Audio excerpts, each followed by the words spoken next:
Hello, everyone. Thank you guys so much for clicking and logging in to this live read of the Abel Ferrara classic, Bad Lieutenant.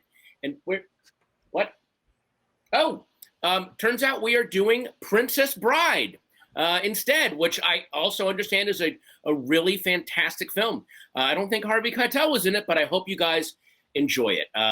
This movie obviously meant a lot to my generation. This was the suburban mall rats intro to kind of Monty Python surrealism and satire. So thank you, Rob Reiner. Thank you, Norman Lear, and the entire cast for bringing this to life. And before we meet all of them, and before we actually do the reading, I would like to throw to one of the organizers of this event from Wisconsin Dems, Ben Wickler.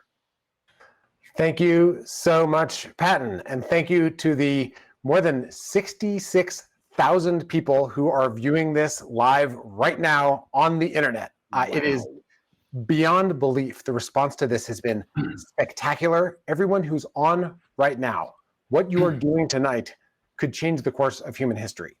And I say that not only because this is perhaps the greatest movie of all time, but also because tonight is a benefit for the Democratic Party of Wisconsin. And whoever wins Wisconsin wins the White House in 2020. And tonight's once-in-a-lifetime Princess Bride reunion changes the odds on who wins Wisconsin. This is, by a mile, the biggest grassroots fundraiser that we have ever had for work in our state. And folks chipping in tonight, and folks chipping in to register for tonight, and folks signing up to volunteer tonight can make the difference between a Joe Biden, Kamala Harris administration and another 4 years of the Trump nightmare. So gigantic, heartfelt thanks to you for being here.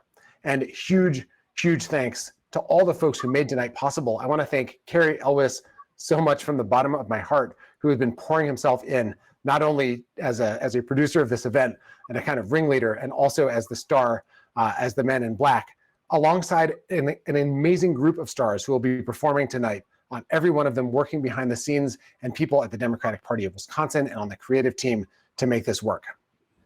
Why does this matter so much? So there are 50 states in the US, but when you do the math in the Electoral College, it comes down to a tiny number of them. And in so many different models of this election, Wisconsin is the state most likely to tip the Electoral College one way or the other. The New York Times has called Wisconsin the pivotal state. The Washington Post says Wisconsin is, quote, the single state upon which the electorate turn. The Trump campaign itself said in a closed-door briefing, we're going to win Wisconsin and win the election, or lose Wisconsin and lose the election. And folks, tonight, we are getting ready to make sure that the Trump campaign loses Wisconsin and loses the election. Wisconsin's the home of the nail biter. 3 out of the last 5 presidential elections here have been under 1 percentage point margins. In 2016, Trump won by 22,748 votes. That's 2 or 3 votes per precinct across the state. And here's the thing. On election day in 2016, the polls said that Clinton was up by 6.5 percentage points in Wisconsin. In other words, even if it looks like we're doing great, and we are doing great, we cannot take anything for granted. Now, polling has improved. People have learned lessons. And right now, the 2 most recent polls have Joe Biden up by 4 or 5 percentage points, and that is great. People are seeing what Trump has done, the total colossal failure of his administration, the failure to deal with the coronavirus pandemic, the fueling of violence in our streets and division, the exploitation of racism for political ends, and the total betrayal of the voters that put Trump into office. Wisconsin leads the country in farm bankruptcies, for example. So people are seeing that, and people are rejecting this administration. But Trump is going to try to do everything he can to bend and twist and distort and lie and grab this election away from voters. Now, we have 51 days until the polls close. We've got to do everything we can in this home stretch to win. And in Wisconsin, we know that means talking to everyone. We've been running a virtual organizing program since this spring. We had a chance to actually test out our tactics in the spring Supreme Court election that happened here on April 7th. And in that moment, when things looked hopeless, we organized, helped people cast absentee ballots, and we won a 10-point landslide. So that's what we're doing now.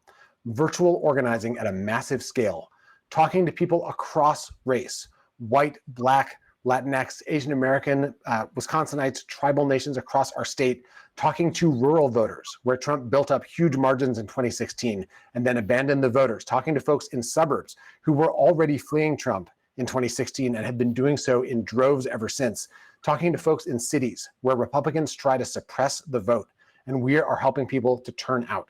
We have to do it all. There's this debate between persuasion and turnout in elections. You do everything in Wisconsin, and your contributions tonight allow us to do that.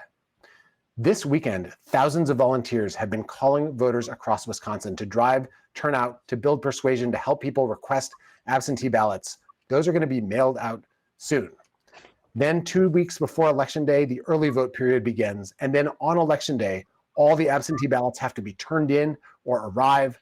All the voters have to make sure their ballots are cast, and then polls close at 8. And then we will protect the vote by making sure Republicans can't get legitimate ballots thrown out. All of that takes work. It takes money. It takes committing to every second between now and that moment. But if we do it all, we are going to win. And tonight, you are helping make that possible. Thank you so much. And you can donate right now, I believe, on that corner of the screen. I know you've donated once. Feel free to donate as much as you like. Share tonight's event. Hashtag Princess Bride Reunion. People can donate and click through to be able to see it this very night. This is going to be an amazing event. This event means so much to so many of us. A movie that we love, a group of people that we so admire. Let's get on with the show, and then let's win Wisconsin and win the White House. Thank you. Wow, Ben Wickler, thank you so much for that. And that is extra heroic because Ben took the Andre the Giant drinking challenge this morning, and he finished 5 minutes before that speech. So that was a superhuman effort you just witnessed. You should click and give $10 just to help him get his blood replaced.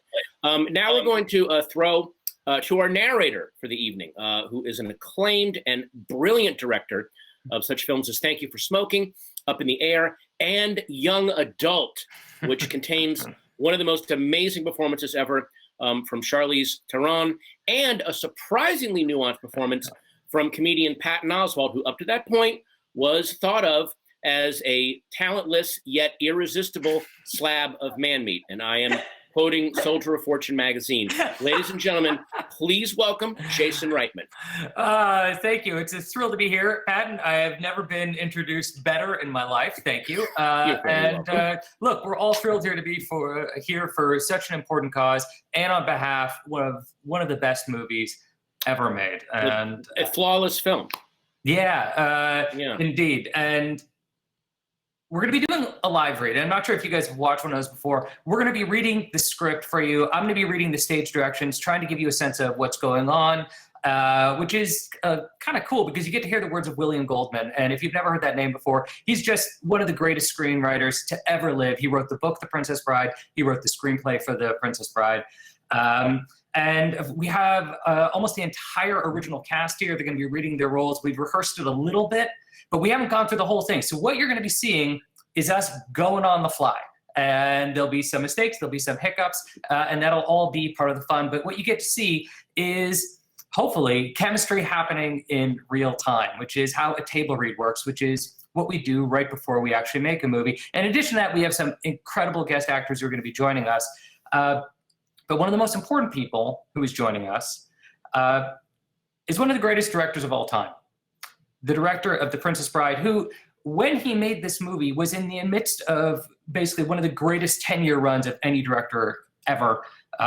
This is in the midst of directing Spinal Tap, When Harry Met Sally, A Few Good Men, Misery. It's kind of mind-boggling as a director to think about how he achieved this all in one decade. And he's here tonight. He's going to be playing the grandfather, Rob Reiner.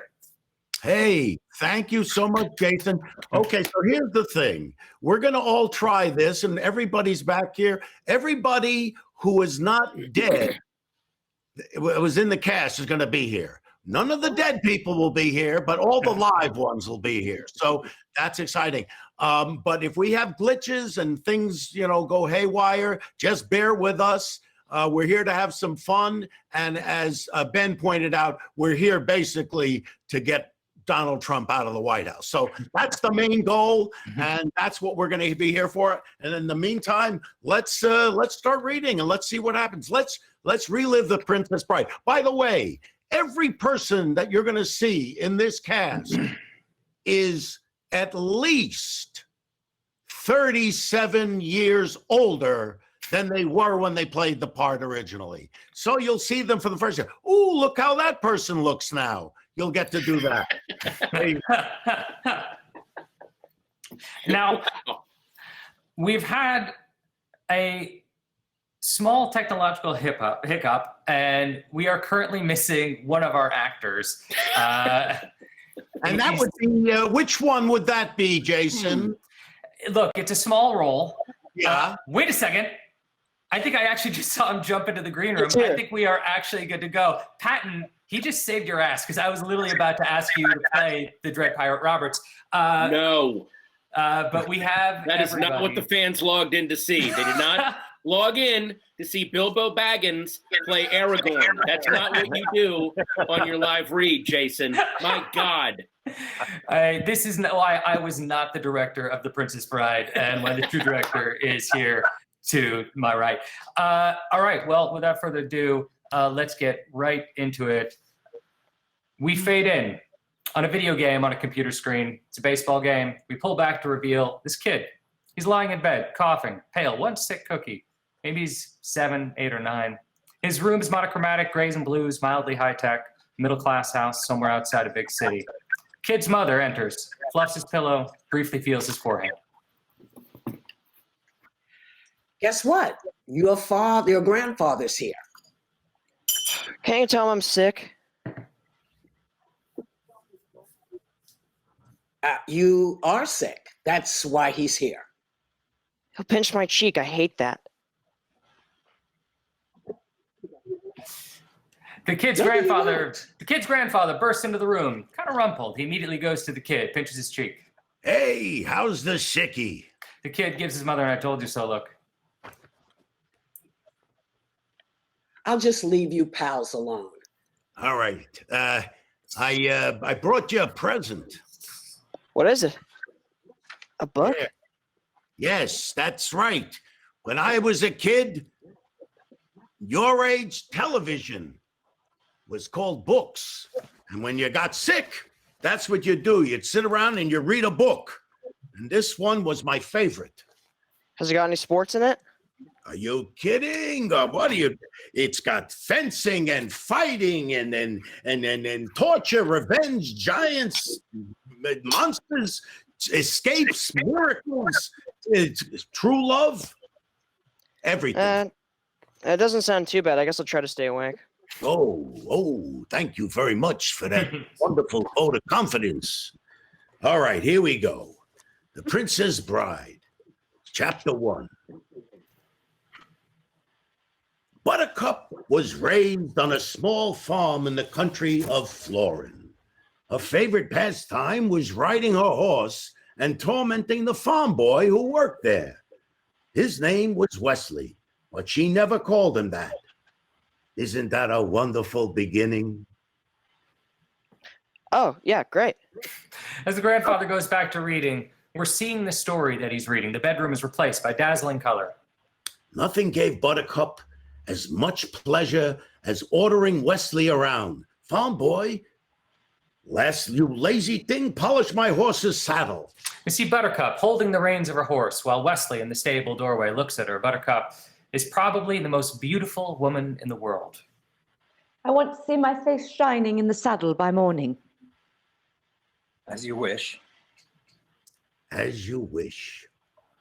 That was all he ever said to her. We cut to Buttercup in her horse's stall. Farm boy, I want you to varnish my horse's hoof. Please. As you wish. She leaves the stable. His eyes stay on her. We cut to Buttercup and Wesley in the kitchen. It's dusk. Farm boy, can you fetch me that bowl? That one, way up high. As you wish. That day, she was amazed to discover that when he was saying, as you wish, what he really meant was, I love you. And even more amazing, that night when she realized she truly loved him back. We cut to Wesley and Buttercup outside this tiny hovel, locked in a passionate kiss. Hold it, hold it. Is this a trick you're playing on me? Where's the sports? Is this a kissing book? Wait. Yeah, but when does it get good? Please, just wait. Wesley had no money for marriage, so he packed his few belongings and he left the farm to seek his fortune across the seas. We find Wesley and Buttercup. They're standing at the gate of the farm. It was very emotional. It was a very emotional time for Buttercup. She runs to Wesley, embraces him. I don't believe this. I have this terrible feeling you won't return. Of course I will. But what if something happens? Hear this now. I will always come for you. How can you be sure? This is true love. Think it happens every day? Wesley didn't reach his destination. His ship was attacked by dread pirate Roberts, who never left captives alive. When Buttercup got the news that Wesley was murdered, Murdered by pirates is good. she went into her room, shut the door, and for days, she neither slept nor ate. We find Buttercup staring out the window. I will never love again. 5 years later, the main square of Florence City was filled as never before to hear the announcement of the great Prince Humperdinck's bride-to-be. We dissolve to Prince Humperdinck, a man of incredible power and bearing, standing in his royal robes on a castle balcony. Standing behind him, a dark-bearded man who seems the prince's matching strength. This is Count Rugen. My people, a month from now, our country will have its 500th anniversary. On that sundown, I shall marry a lady who was once a commoner like yourselves.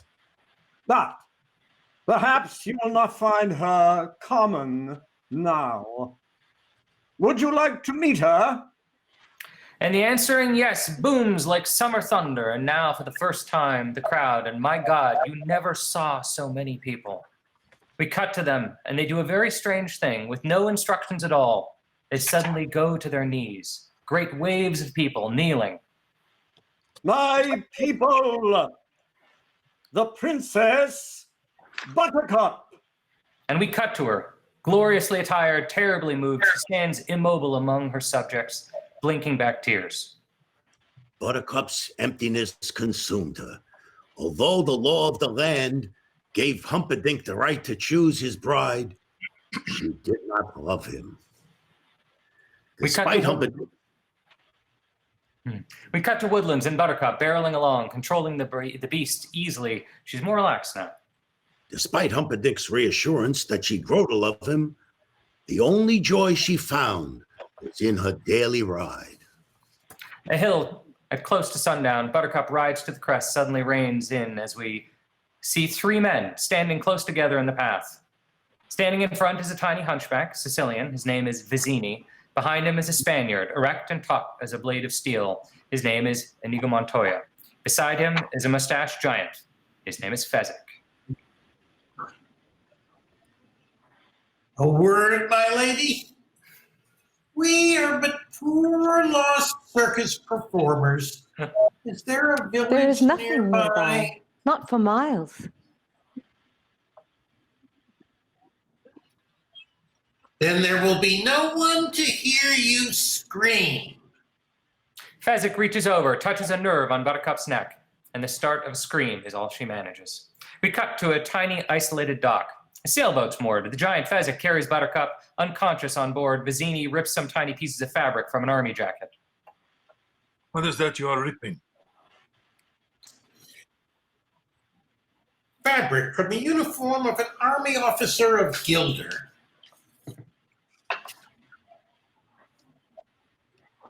It's the country across the sea and the sworn enemy of Florin. Once the horse reaches the castle, the fabric will make the prince suspect the Gilderians have abducted his love. When he finds her body dead on the Gilder frontier, his suspicions will be totally confirmed. I wish we had not taken this job. I have hired you to help me start a war. It's a prestigious line of work with a long and glorious tradition.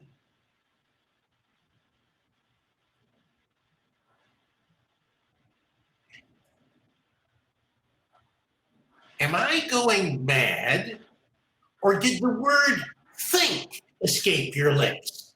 You were not hired for your brains, you hippopotamic landmass. I am agree with Physic.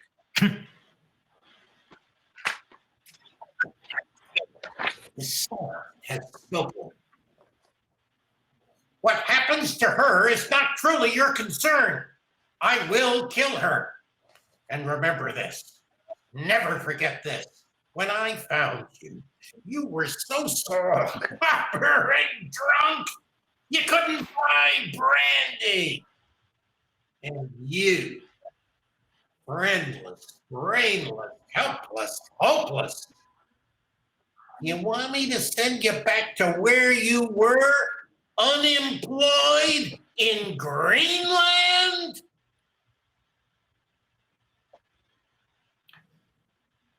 Vizzini glares at him, then turns, leaves them. That Vicini. He can pass.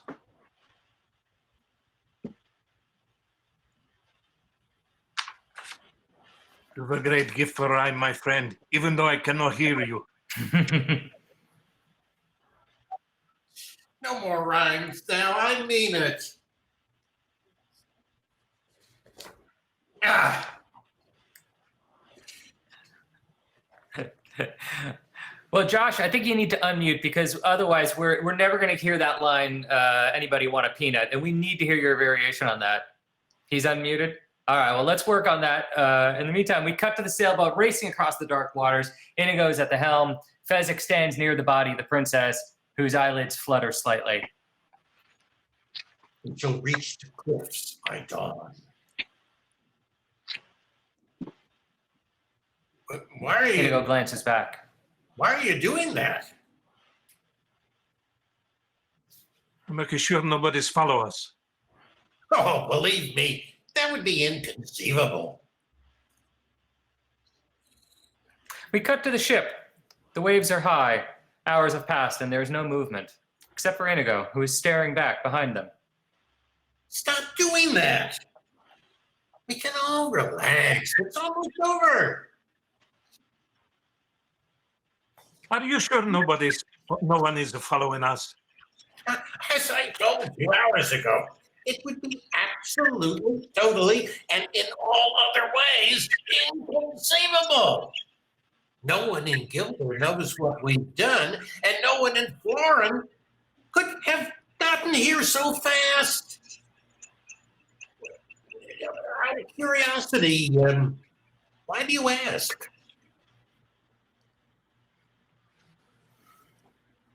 No reason. It's only that I just happened to have a look behind us, and something is there. We cut to moonlight on the water, and Inigo was right. Something is very much there. A sailboat, black, with a great billowing sail, and a single man sailing it. A man in black. Oh, probably just some local fisherman out for a pleasure cruise at night through eel-infested waters. We cut to Buttercup. She dives into the water, starting to swim away. Go in! Get after her! I do not swim. I only dog paddle. I can hear her kicking. Veer left! We cut to Buttercup, still close to the boat. A not too distant, high-pitched shrieking sound. Buttercup stops suddenly, treads water. You know what that sound is, Highness? Those are the shrieking eels. If you doubt me, just wait. They always grow louder when they're about to feed on human flesh. And they do. The shrieking sounds are getting louder. If you swim back now, I promise to return you safely to your castle. I doubt you'll get such an offer from the eels. We cut to Buttercup in the water. She's petrified. She makes no reply, and now a shrieking eel is zeroed in on her. And it shrieks in wild anticipation, huge mouth, wide, and Buttercup is frozen, and the eel slithers closer, closer, and Buttercup knows it now. There's nothing she can do. It's over, all over, and now the eel opens its mouth even wider as its great jaws are about to clamp down. She does not get eaten by the eels at this time. We're in the sick kid's room. What? I said the eels, they don't get her. You look nervous. I wasn't nervous. Oh, maybe I was edgy, but that's not the same thing. Perhaps maybe we should stop for now. What do You can read a little more if you want to. I don't mind. Back to Vizzini. We're back in the boat. You know what that sound is, Highness? Those are the shrieking eels. Yeah, past that, Grandpa. You did that already. Oh, sorry. My mistake. Forgive me. And now we see a whole series of blurred images whizzing past until suddenly one of them freezes. What's happened, of course, is that the grandfather has flipped forward some pages in the book he's reading, and we're back. Buttercup frozen, a shrieking eel, jaws wide, about to clamp down. A giant arm reaches down, lifting Buttercup free as the eel strikes and misses, thrashing in frustration. Reveal: the boat. Fezzik, Buttercup safe in his giant arm. I suppose you think you're brave, don't you? Only compared to some. Look, he's cut our lead in half. I wonder if he's using the same wind we are using. We see the man in black, and his boat almost seems to be flying. It doesn't matter. He's too late. You see? The cliffs of insanity. We cut to the two sailboats in a wild race for the cliffs, and the man in black is closing faster than ever, but not fast enough. We're safe. Only Fezzik is strong enough to go up our way. He'll have to sail around for hours till he finds the harbor.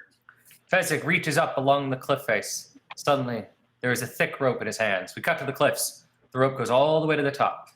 Inigo drapes Buttercup around Fezzik's shoulders, then lifts Vizzini, places him in Fezzik's neck. Finally, he himself grabs hold of Fezzik's waist. Whenever you are ready. Everyone steady? If you please. I'll climb with ease. Oh, it's a good one, Fezzik. Boy, I hate these stupid rhymes of yours. They keep Fezzik cheery. You help him with his work. We cut to the man in black sailing in towards the cliffs of insanity. And then we cut to the entire lengths of the cliffs. Fezzik is moving right along. He's already over a third of the way done. Back to the man in black, leaping from his ship to the rope, starting to climb. He is flying up the rope, hand over hand like lightning. He's climbing the rope. Inconceivable. The man in black cuts deeply into Fezzik's lead. Faster. I'm sorry, I thought I was going faster. Fezzik's lead is smaller and smaller, maybe 100 feet to go. I thought you were supposed to be this colossus. I thought you were this great legendary thing. And yet he gains. Well, I'm counting 3 people, and he's only got himself and... I don't accept excuses. You're gonna have to find a new giant, that's all. No, don't say that, Vizzini, please. You should know in South Fezzik. Yeah, I had to hire a temperamental strongman. Fezzik is a good worker. Worker. Another shirker. They start with these rhymes again. Very hardy. Never tardy. You are a natural with rhymes, Fezzik. What joy you two bring me. We cut to the cliff top as Fezzik makes it. Vizzini leaps off and takes out a knife, begins to cut the rope. Inigo helps the princess to her feet. Then we cut to the man in black, 75 feet from the top now, maybe less. We cut to Vizzini, cutting through the last of the rope, and the rope slithering across the ground and out of sight towards the channel like some great serpent, last going home. He has very good arms. We cut to the man in black. He's holding to the jagged rock. He didn't fall? Inconceivable. You keep using that word. I do not think it means what you think it means. My God. He's climbing. Whoever he is, he's obviously seen us with the princess and must therefore die. Bezic, I need you to carry her. Inigo, we'll head straight for the Gilder frontier. Catch up when he's dead. If he falls, fine. If not, the sword. I am going to duel him left-handed. You know what a hurry we're in. It's the only way I can be satisfied. If I use my right, so Okay, have it your way. You be careful now. People in masks can't be trusted. I'm waiting. Fezzik nods, hurries after Vizzini. Inigo peers down over the cliffs. We cut to the man in black, perhaps 50 feet below, still making his perilously slow way towards the top of the cliffs. From the pace he's able to set, it could take hours. Hello there! Slow going? I don't mean to be rude, but this is not as easy as it looks, so I'd appreciate it if you wouldn't distract me. Oh, sorry. Thank you.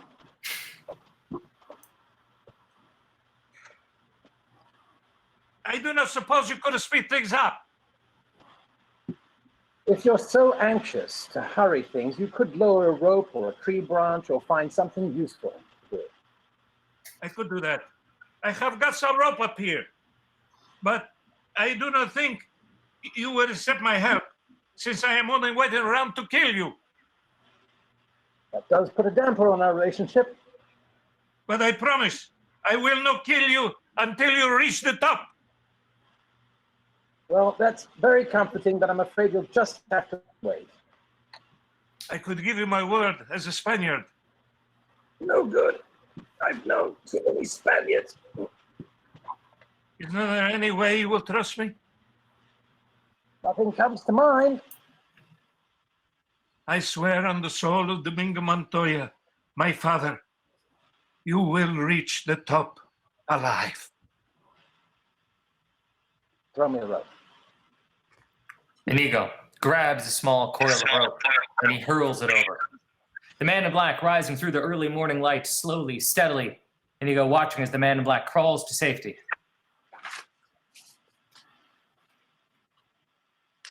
Thank you. We will wait until you are ready. Again, thank you.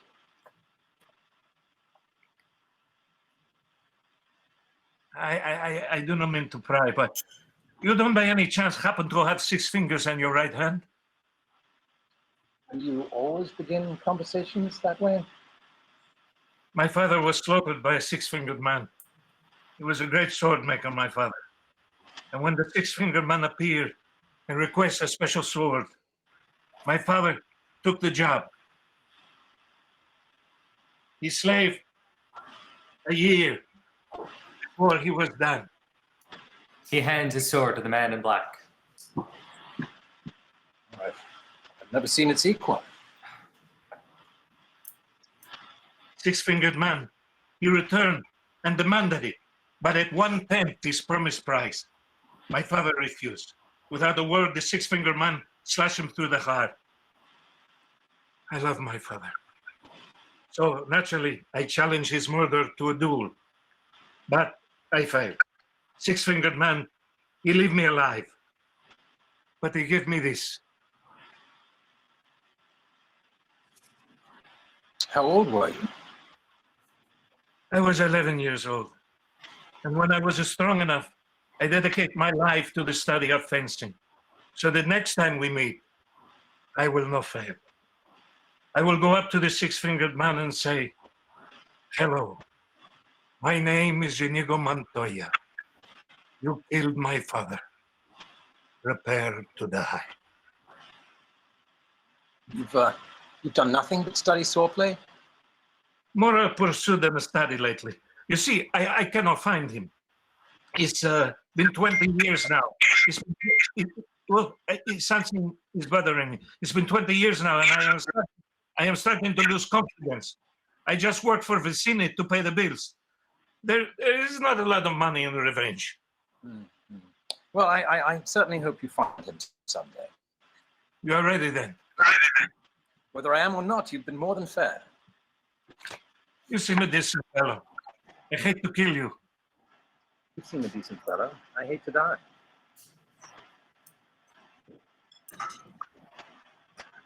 Begin. And on that word, we cut to one of the two greatest sword fights in modern movies. The other one happens later on. Their swords cross, then again, and the sound comes so fast it's almost continual. The man in black retreats before Inigo handles Inigo's onslaught with overpowering difficulty, and then suddenly his entire style changes, and he is doing the advancing. You are using Bonetti's attack on me. I thought it fitting, considering the terrain.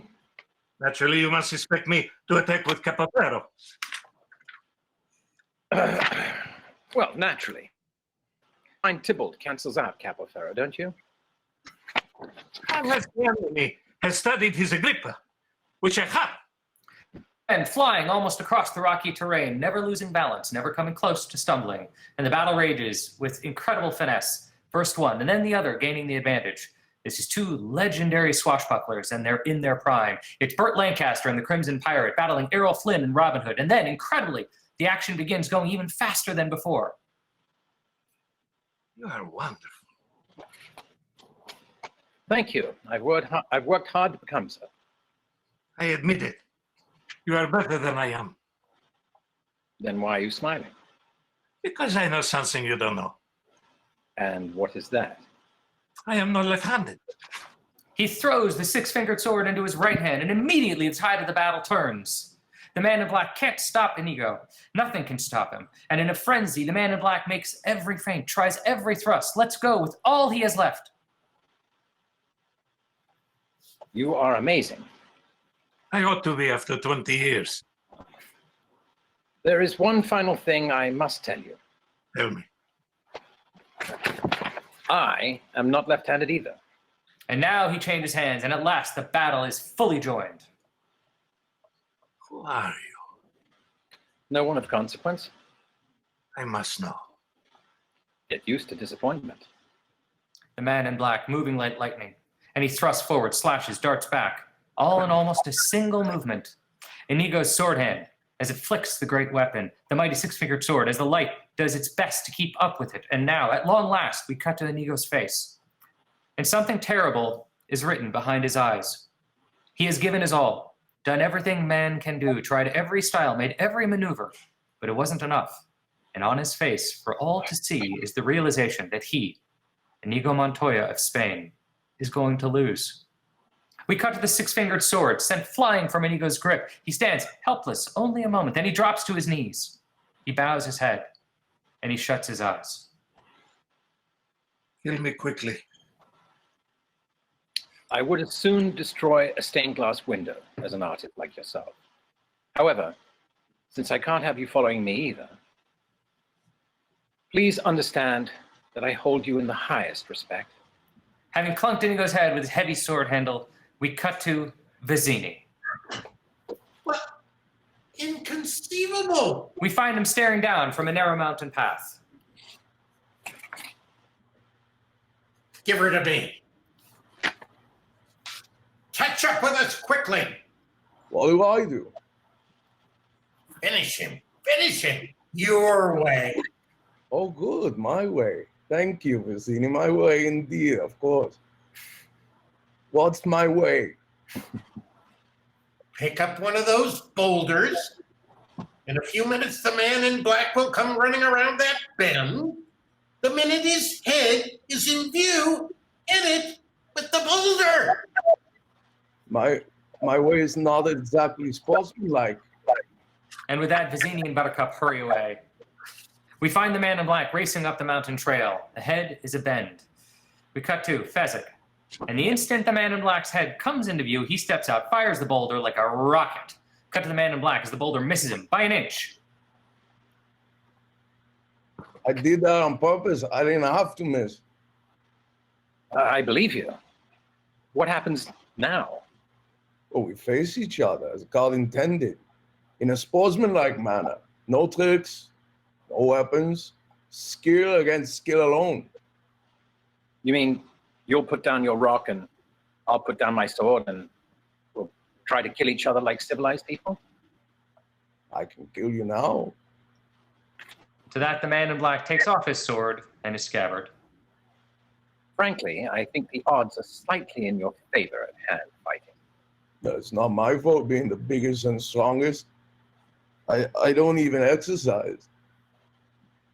And after a beat, the man in black dives at Fezzik's chest, slams him several tremendous blows in the stomach, twists his arm severely, slips skillfully into a beautifully applied bear hug. Fezzik just stands there, kind of taking in the scenery. Look, are you just fiddling around with me or what?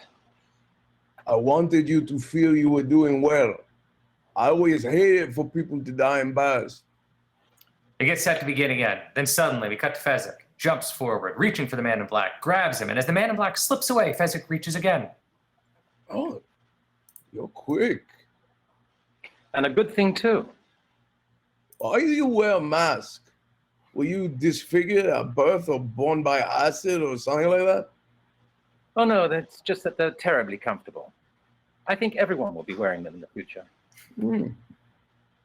The man in black jumps for Fezzik's back, and in a moment he is riding him, and his arms have Fezzik's throat, locked across Fezzik's windpipe, one in front, one behind. The man in black begins to squeeze tighter. Oh, I just figured out why you're giving me so much trouble. Why is it, do you think? Well, I haven't fought just one person in so long now. I've kind of been specializing in groups, battling gangs for local charities, that kind of thing. Fezzik charges towards a huge rock, spins his giant body so that the entire weight of the charge is taken by the man in black. Why should that make such a difference? Well, you see, you use different moves when you're fighting half a dozen people. The way you only got one to worry about. Fezzik charges, spins, crams the man in black against the rough boulder. He holds on somehow. We cut to Fezzik, and now there isn't much breath coming. He reaches around in desperation. He stumbles and goes to his knees, and the man in black clings tighter to his windpipe. Fezzik tries to crawl, but there is just no air. There's none. Fezzik goes to earth, and he lies still. I do not envy you the headache you will have when you awake. But in the meantime, rest well and dream of large winning. And as he dashes off up along the mountain path, we cut to, of all things, a picnic spread. A small kerchief for a tablecloth, 2 goblets. We reveal Buttercup, gagged and tied and blindfolded. There's a long knife pressed against her snowy throat. We reveal Vizzini, holding the knife, munching on an apple. The man in black comes running around the path. So, now it is down to you, and it is down to me. If you wish her dead, by all means keep moving forward. He pushes his long knife harder against Buttercup's unprotected throat. Let me explain. There's nothing to explain.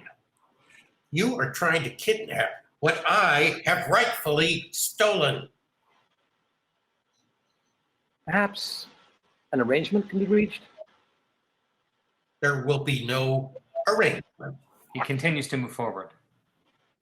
And you're killing her. A drop of red blood appears against her skin. Well, if there can be no arrangement, then we are at an impasse. I fear so. I cannot compete with you physically, and you are no match for my brains. You're that smart? Have you ever heard of Plato, Socrates, Aristotle? Moron! In that case, I challenge you to a battle of wits. For the princess? He nods. To the death! Another nod. I accept. Then pour the wine. As Vizzini fills the goblets with dark red liquid, the man in black pulls a small packet. Open that and inhale, but do not touch. I smell nothing. What you do not smell is called iocane powder. It is odorless, tasteless, dissolves instantly in liquid, and is among the deadlier poisons known to man. The man in black takes the goblets, turns his back. A moment later, he turns again, puts one glass in front of Vizzini, the other in front of himself. All right. Where is the poison? The battle of wits has begun. It ends when you decide, and we both drink and find out who is right and who is dead. But it's so simple. All I need to do is divine from what I know of you. Are you the kind of man who would put the poison into his own glass or his enemy? Now, a clever man would place the poison in his own goblet because he would know that only a great fool would reach for what he's given. I am not a great fool, so I can clearly not choose the wine in front of you. But you must have known I was not a great fool. You would count on it, so I can clearly not choose the wine in front of me. You've made your decision then? Not remotely. Because iocane comes from Australia, as everyone knows, and Australia is entirely peopled with criminals, and criminals are used to having people not trust them, as you are not trusted by me, so I can clearly not choose the wine in front of you. Truly, you have a dizzying intellect. Wait till I get going. Where was I? Yes, Australia. And you must have suspected I would have known the powder's origin, so I can clearly not choose the wine in front of me. You're just stalling now. You'd like to think that, wouldn't you? You've beaten my giant, which means you're exceptionally strong, so you could have put it in your cup, trusting on your strength to save you, so I can clearly not choose the wine in front of you. But you also bested my Spaniard, which means you must have studied, and in studying, you must have learned that man is mortal, so you would have put the poison as far from yourself as possible, so I can clearly not choose the wine in front of me. You're just trying to trick me into giving giving away something. It won't work. It has worked. You've given everything away. I know where the poison is. Then make your choice. I will. And I choose. What in the world can that be? What? Where? I don't see anything. Vizzini busily switching the goblets while the man in black has his head turned. Oh, well, I could have sworn I saw something. No matter. What's so funny?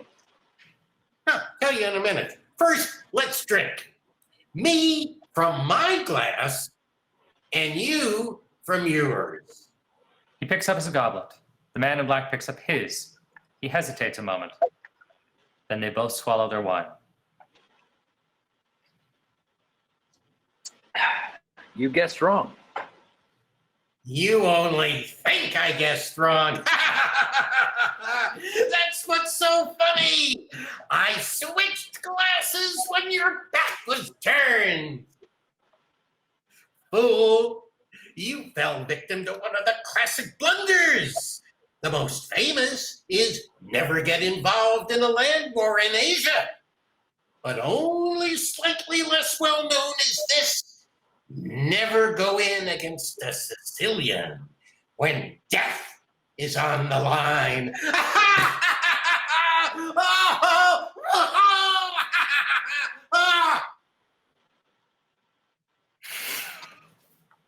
The man in black, stepping past the corpse, takes the blindfold and bindings off Buttercup. Who are you? No one to be trifled with. That's all you ever need know. To think, all that time, it was your cup that was poisoned. They were both poisoned. I spent the last years building up immunity to iocane powder. We cut to a wild stretch of terrain. The man in black comes running into view, still dragging Buttercup, who sometimes stumbles, but he keeps forcing her along. Finally, When she is close to exhaustion, he lets go of her. Catch your breath. If you'll release me, whatever you ask for ransom, you'll get it. I promise you. And what is that worth? The promise of a woman? You're very funny, Highness. I was giving you a chance. It does not matter where you take me. There is no greater hunter than Prince Humperdinck. He can track a falcon on a cloudy day. He can find you. Really? You think your dearest love will save you? I never said he was my dearest love, and yes, he will save me. That I know. You admit to me that you do not love your fiancé. He knows I do not love him. Are not capable of love is what you mean. I have loved more deeply than a killer like yourself could ever dream. Suddenly, the man in black raises his hand in a slapping motion. He stops an inch from her cheek. That was a warning, Highness. The next time my hand flies on its own, from where I come from, there are penalties when a woman lies.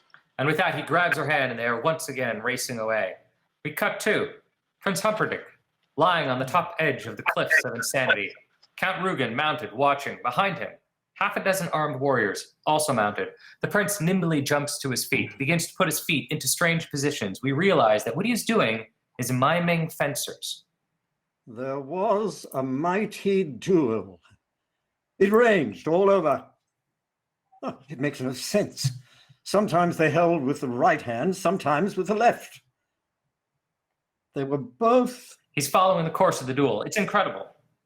They were both masters. Who won? How did it My end? guess would be that the loser ran off alone that way toward the winner. Well, I'm sorry, while the winner followed those footprints toward Gildan. The loser is nothing. Shall we Only the track them princess both? matters. Clearly, this was all planned by the warriors of Gildan, and we must all be ready for whatever lies ahead. I Could always this think be a everything trap? is a trap, which is why I'm still alive. We cut to a mountain path where Fezzik fought the man in black, revealed the prince reining in sharply. Someone has beaten a giant. Pity the country of Gilda if she dies. We cut to Vizini's body, reveal the prince again. He grabs up the empty poison packet, hands it to Rugen. Okay, I'd bet my life on it. And there are the princess's footprints. She is alive, or was an hour ago. He vaults onto his horse and they all charge off. And then we cut to Buttercup, being spun into camera's view as the man in black releases her. Rest, Highness. I know who you are. Your cruelty reveals everything. You're the dread pirate Roberts. Admit it. With pride. What can I do for you? You can die slowly, cut into 1,000 pieces. Hardly complimentary, Highness. Why loose your venom on me? You killed my love. It's possible. I kill a lot of people.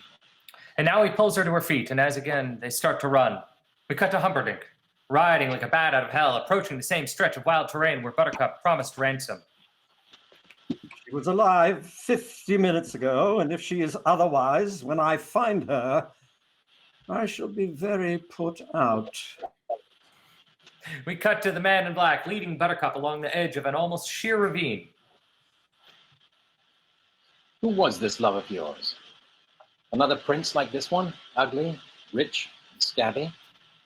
No, a farm boy. Poor. Poor and perfect, with eyes like the sea after a storm.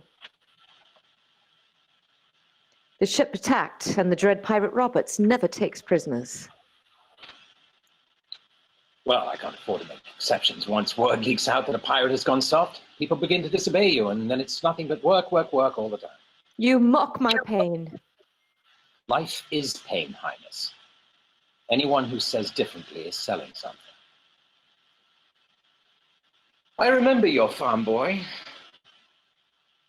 I think. This would be, what, 5 years ago? Does it bother you to hear? Nothing you can say will upset me. He died well, that should please you. No bribe attempts or blubbering. He simply said, please. Please, I need to live. It was the please that caught my memory. I asked him what was so important for him here. True love, he replied. And then he spoke of a girl of surpassing beauty and faithfulness. I can only assume he meant you. You should bless me for destroying him before he found out what you are. And what am I? Faithfulness that he talked of, madam. Your enduring faithfulness. Now tell me truly, when you found out he was gone, did you get engaged to your prince that same hour, or did you wait a whole week out of respect for the dead? You mocked me once. Never do it again. I died that day. We cut to the man in black, about to reply, but something catches his attention, the dust cloud caused by Humperdinck's horses. And while his attention is on the dust cloud, Buttercup pushes him. You can die too, for all I care. Down goes the man in black, down, down, rolling, spinning, crashing, always down towards the flat rock floor of the ravine. As you wish. Oh, my sweet Wesley, what have I done? And without a second thought or consideration of the dangers, she starts down into the ravine, spinning, twisting, crashing, torn, cartwheeling down towards what is left of her beloved. We pull back to reveal Prince Humperdinck and the others. We've cut the lead to less than half an hour. They must have seen our dust cloud closing in, which might account for their panicking into error. Unless I'm wrong, and I'm never wrong, they are headed dead into the fire swamp. We cut to the ravine floor. We find Buttercup bruised and torn as Wesley crawls slowly towards her. Can you move at all? Move? You're alive. If you want, I can fly. Remember when I left, I said, I will always come for you. You should have waited. But you were dead. Death cannot stop true love. All it can do is delay it for a while. I will never doubt again. There will never be a need. And now they begin to kiss. It's a tender kiss. Tender and loving and gentle and... Oh, no. No, please. Whoa, what's the matter? They're kissing again. Do we have to hear the kissing part? Someday you may not mind it so much. Skip to the fire swamp. That sounds like fun. All right, you're sick. I'll humor you. Wesley and Buttercup raced along the ravine floor.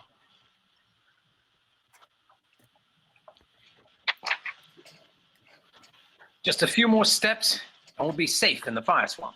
Oh, we'll never survive. Nonsense. You're just saying that because no one ever has. And with that, we cut to the fire swamp.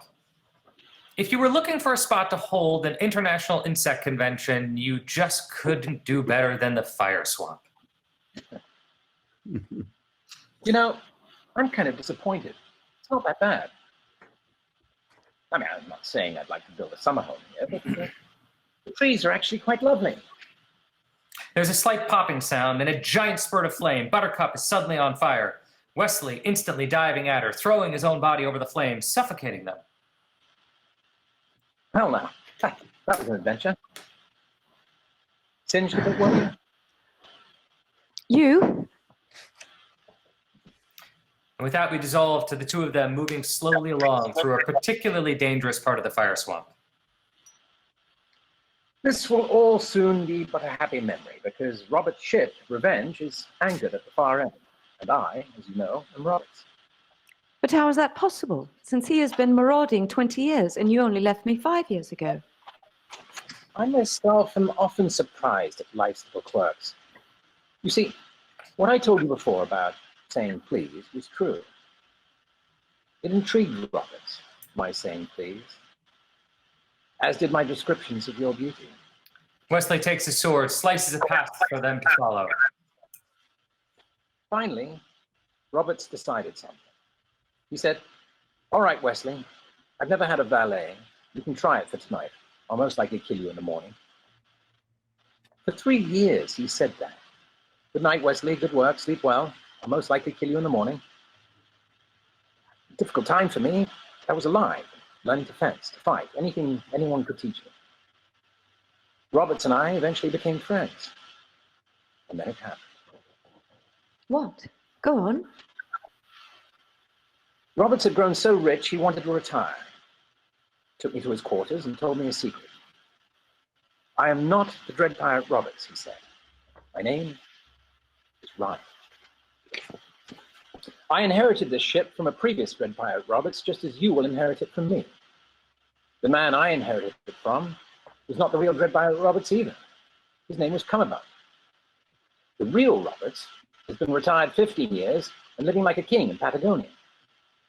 Then he explained that the name was the important thing for inspiring the necessary fear. No one would surrender to the Dread Pirate Wesley. So we sailed ashore, took on an entirely new crew, and he stayed aboard for a while as first mate, all the time calling me Roberts. And once the crew believed, he left the ship. I've been Roberts ever since. Except that now that we're together, I shall retire and hand the name over to someone else. Is everything clear to you? Buttercup about to reply, but the ground she steps on gives way. It's snow sand. She sinks into the stuff crying Wesley's name, but then she's gone as we cut to Wesley slashing at a U-shaped vine. He grabs it, drops his sword, and dives into the snow sand. And there's another cloud of white powder, but it settles quickly. And for a moment, nothing much moves. An odd panting sound is heard now. And then a giant ROUS darts into view. The ROUS, a rodent of unusual size, is probably no more than 80 pounds of bone and power. It sniffs around a bit. Then, as quickly as it has come, it is gone. And we cut to the snow sand as Wesley explodes out. He has Buttercup unconscious across his shoulders. Close up, Buttercup, her face is caked with the white powder. We cut to Buttercup, her back against a tree. Wesley is cleaning the snow sand from her face. We cut to the ROUS on a lower branch. It stares down at Wesley. Wesley stares back up at the beast. We'll never succeed. We may as well die here. We have already succeeded. Wesley starts to walk with her. What are the 3 terrors of the fire swamp? 1, the flame spurts, no problem.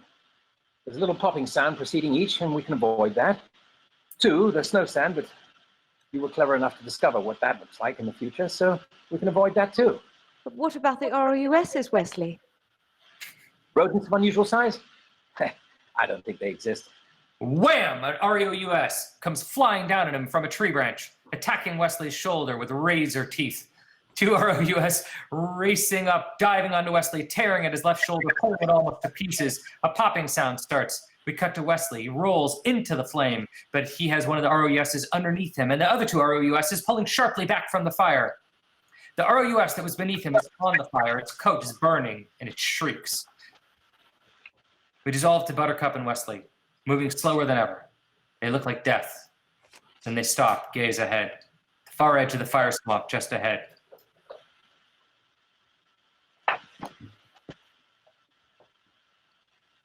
We did it. Now, was that so terrible? Surrender!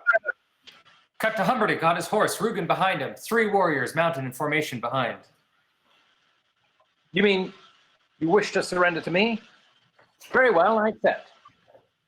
I give you full marks for bravery. Don't make yourself a fool. How will you capture us? We know the secrets of the fire swamp. We can live here happily for quite some time. So whenever you feel like dying, feel free to visit. I tell you again, surrender. It will not happen. Something catches Buttercup's eye, an armed warrior with a loaded crossbow aimed at Wesley's heart. For the last time, surrender! Death first! Will you promise not to hurt him? What was that? What was that?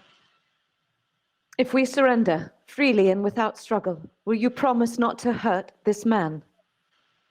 I live 100 years and never hunt again.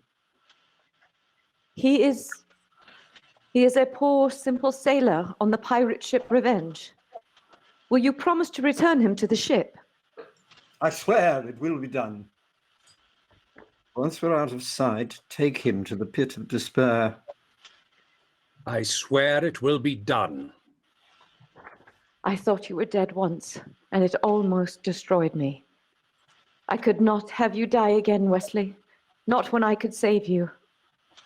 Buttercup, about to come apart, it seems, emotionally, and Humperdinck riding to her, swooping her up onto his horse, racing into the night. Rugen dismounted now, and his warriors advance on Wesley. Come, sir, we must get you to your ship. We are men of action. Lives do not become us. Well spoken. What is it? You have 6 fingers on your right hand. Someone was looking for you. And with that, Count Rugen clubs Wesley hard across the skull. The screen goes black. And we fade in on a giant cage, dank and chill. Wesley lies in the center. His shoulder is starting to fester. A bloodless-looking man with albinism silently enters the cage, carrying a tray of food and medication. Where are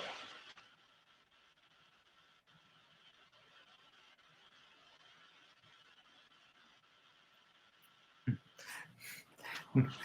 He begins tending the infected shoulder. Don't even think about escaping. Your chains are much too thick.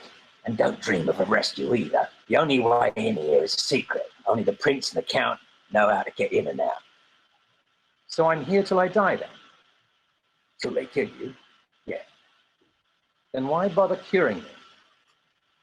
The prince and the count always insist on everyone being healthy before they're broken. So it's to be torture? A nod. I can cope with torture. A shake. You don't believe me? You survived the fire swamp. You must be very brave. But no one withstands the machine. We cut to Buttercup. Pallid, perhaps ill, she wanders down a corridor in Florin Castle. Cut to Prince Humperdinck and Count Rugen watching her. She's been like that ever since the fire swamp. It's my father's failing health that's upsetting her.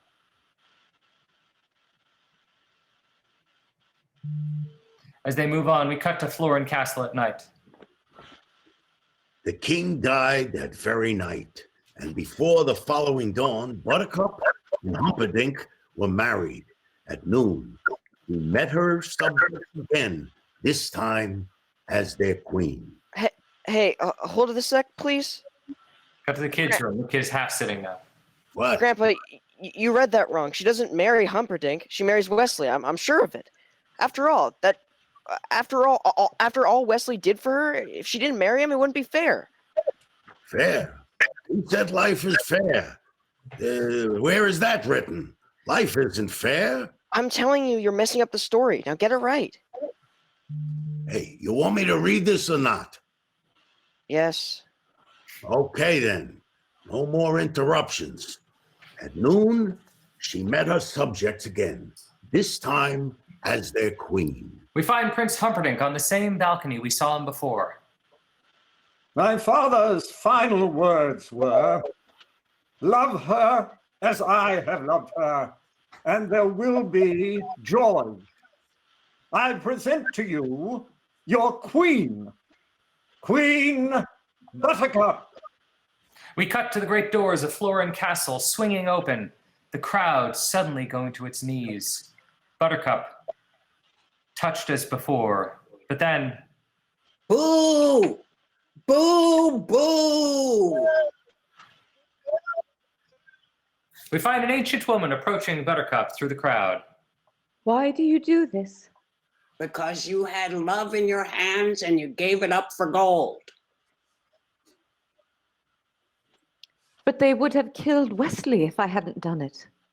Your true love lives and you're going to marry another.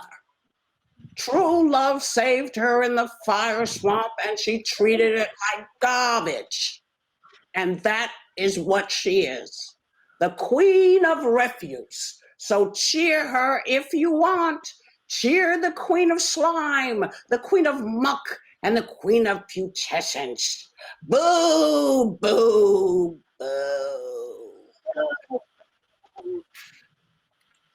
We cut to Buttercup leaping up out of her nightmare.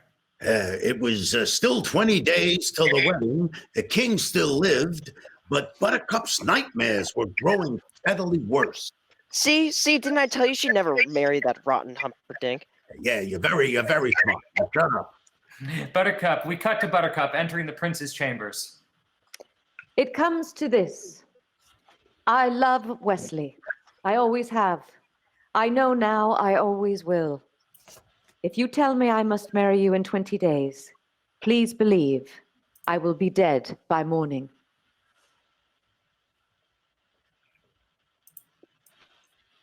Consider our wedding off. We will simply alert him. Beloved, are you certain he still wants you? After all, it was you who did the leaving in the fire swamp. Not to mention that pirates are not known to be men of their words. I suggest a deal. You write 4 copies of a letter. I'll send my 4 fastest ships, 1 in each direction. The dread pirate Roberts is often close to Florin this time of year. We'll run up a white flag and deliver your message. If Wesley wants you, bless you both. If not, please consider me as an alternative to suicide. Are we agreed? And as she nods, we cut to later that night. Humperdinck and Rugen, dressed as before, walking into a grove of trees. She really is a winning creature. Trifle simple, perhaps, but her appeal is undeniable. I know. The people are quite taken with her. It's odd. But when I hired Vicini to have her murdered on our engagement day, I thought that was clever. But it's going to be much more moving when I strangle her on our wedding night and blame Gilda. The nation will be truly outraged. They'll demand we go to war. You coming down into the pit? Wesley's almost got his strength. I'm starting him on the machine next week. Now, where is that secret knot? It's miserable finding this place at night. We made it too secret. Tyrone, you know how much I love watching you work. But I've got my country's 500th anniversary to plan, my wedding to arrange, my wife to murder, and Gilda to frame for it. I'm swamped. Get some rest. If you haven't got your health, you haven't got anything. He reaches out, touches a half-hidden tree knot. The giant tree slides away, revealing a staircase leading down. Rugen smiles, waves, and hurries down. Cut to Humperdinck in his quarters. Yellen, a pale, shifty, quick-eyed man, appears in the doorway. Yellen. Sire? As the chief enforcer of all Florin, I trust you with this secret. Killers from Gilda are infiltrating our thieves' quarters and plan to murder my bride on our wedding night. My spy network has heard no such news. Any word from Wesley? It's too soon, my angel. Patience. He'll come for me. Of course. She will not be murdered. I want the thieves' quarter emptied and locked and every inhabitant arrested. Many of the thieves will resist. My regular enforcers are afraid. Form a brute squad, then. The thieves' quarter must be closed before I wed. It won't be easy, sire. Try ruling the world sometime. We cut to Count Rugen dragging something up alongside Wesley in the cage. Levers, wheels, wires, you name it, it's there. I know the machine doesn't look like much.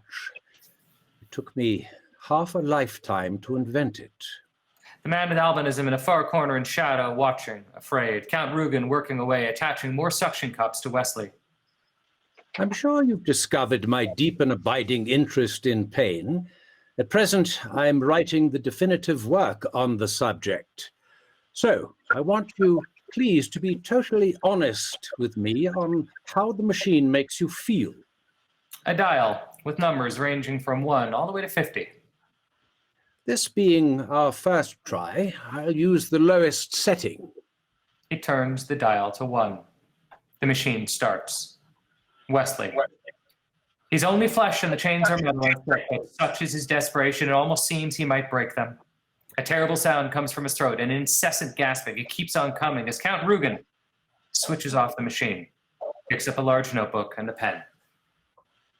As you must know, the concept of the suction pump is centuries old. Well, really, that's all this is, except that instead of sucking water, I'm sucking life.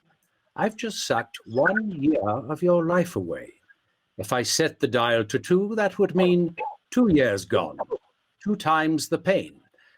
I might someday go as high as 5, but I don't know what that would do to you. So, let's start with what we have. What did this do to you? Tell me. And remember now, this is for posterity, so be honest. How do you feel? We cut to Wesley, and in anguish, helpless anguish, he cries. Interesting. We cut to the thieves' quarters. The thieves are being rounded up by the brute squad. Is everybody out? Almost. There's a drunk Spaniard with a sword. Almost. There's a drunk Spaniard with a sword that's been giving us some trouble. You give him some trouble.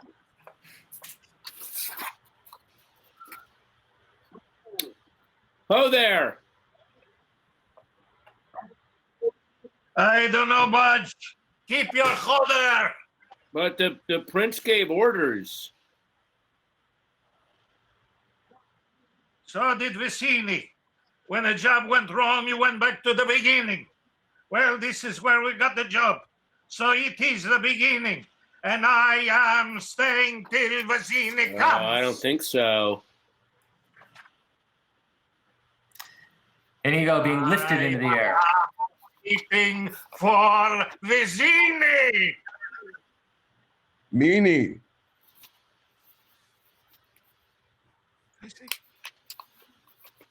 Who says it? The brute holding Inigo is Fezzik.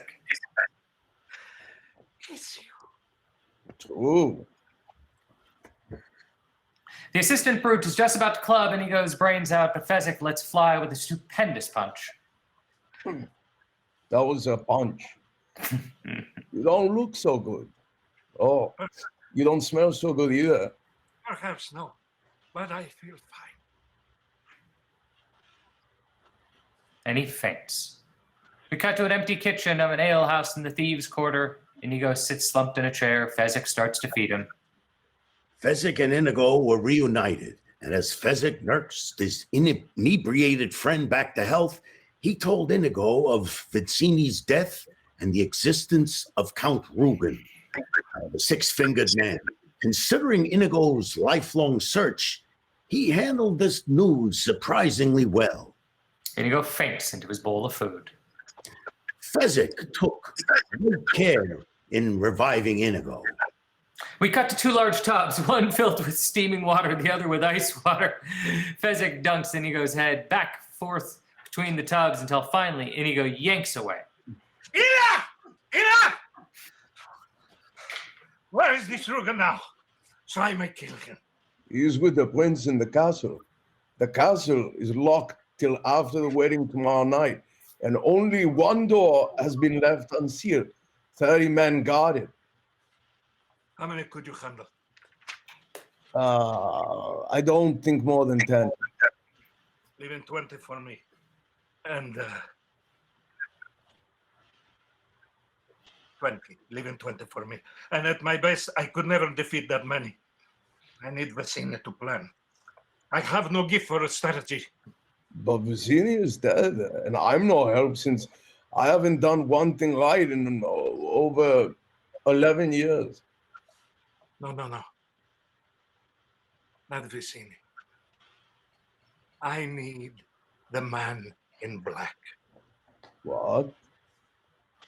Look, he bested you with strength, your greatness. He bested me with steel. He must have outfought Vicini. And a man who can do that can plan my castle onslaught any day. Let's go. We cut to the street, empty. Inigo appears, Fezzik hurrying behind him. Where? To find the man in black, obviously. But you don't know where he is. Don't bother me with trifles.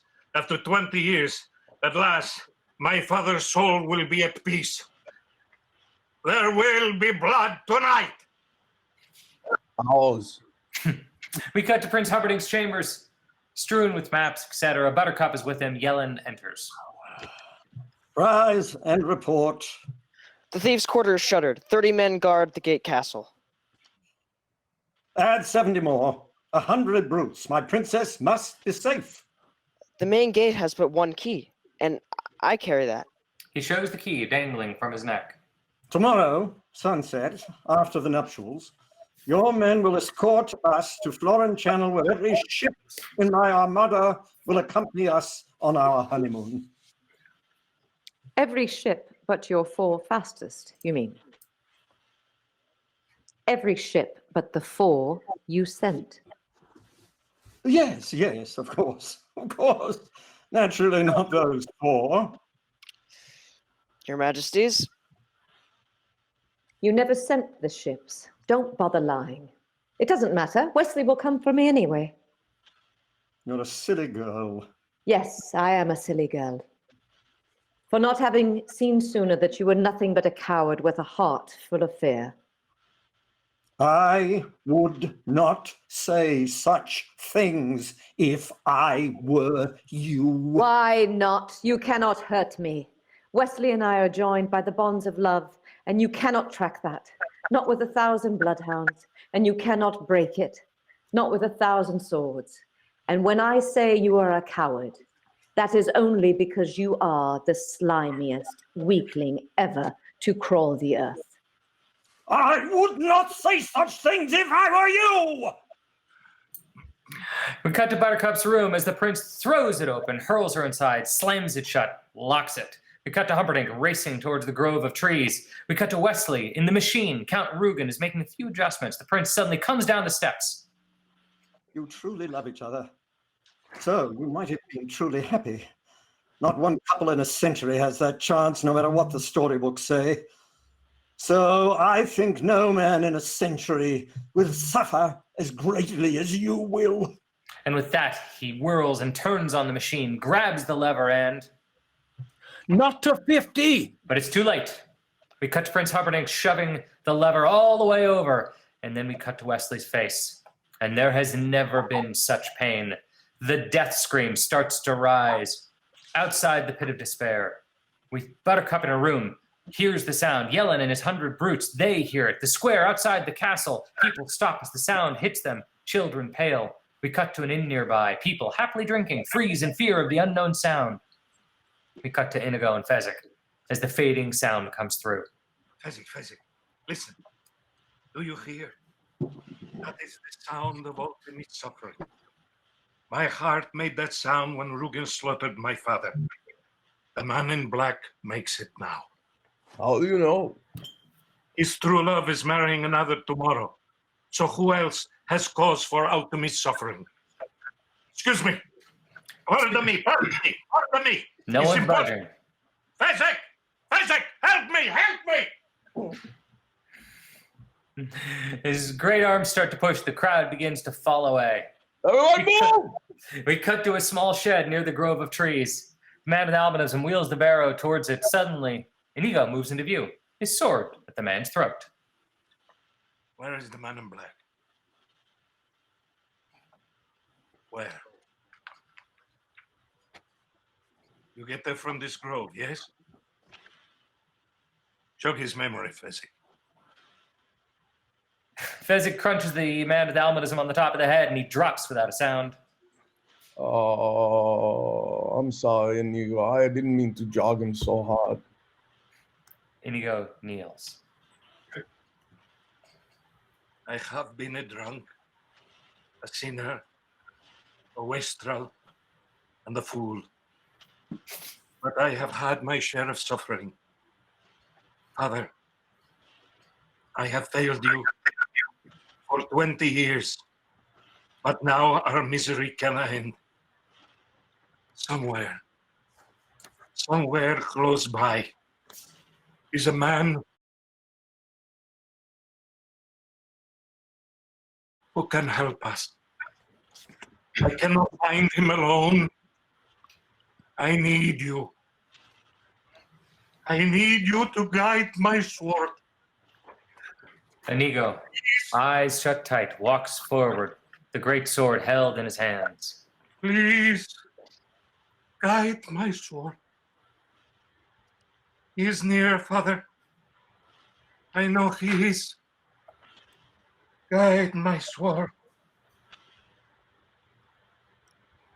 He walks blind through the grove of trees. He moves to the secret knot, hesitates, then moves past it. Suddenly he whirls, eyes still closed, and the sword strikes home dead center into the secret knot, and the instant it does, the tree slides away, revealing the staircase. Fezzik and Inigo start down. We cut to Wesley, dead by the machine. Fezzik rushing to Wesley. He's dead. He's not there. What, Grandpa, wait, hold on 1 second. What did Fezzik mean he's dead? He didn't mean dead. I mean, Wes is only faking it, right? He's not faking. Oh, no. He bursts helplessly into tears. Who gets Humperdinck? I don't understand. Who kills Prince Humperdinck? At the end, somebody's got to get him. Is it Inigo? Who? Nobody kills him. He lives. You mean he wins? Ah, Jesus, Grandpa, what'd you read this thing to me for? You know, you've been awfully sick, and you're taking this thing awfully serious. Maybe we should stop now. No. It's okay. It's okay. Sit back down. Don't worry. I won't cry again. We cut to the stairs as Inigo takes a deep breath. Well, we Montoyas have never taken defeat easily. Come along, Fezzik. Bring the body. The body? Have you any money? I have used all mine on brandy. Some. They pay well on the Brute Squad. I just hope it's enough to buy a miracle. That is all. As Fezzik takes the corpse, follows Inigo up the stairs, we cut to Buttercup staring out the window of her room. I know you're out there, Wesley. I know you're coming for me now. And as she continues to stare, inside of a hovel, Inigo, Fezzik, Wesley approach the door. They knock. From inside, a little man's voice is heard. If Mel Brooks's 2,000-year-old man was really old, he'd resemble this guy. Go away! Inigo pounds again.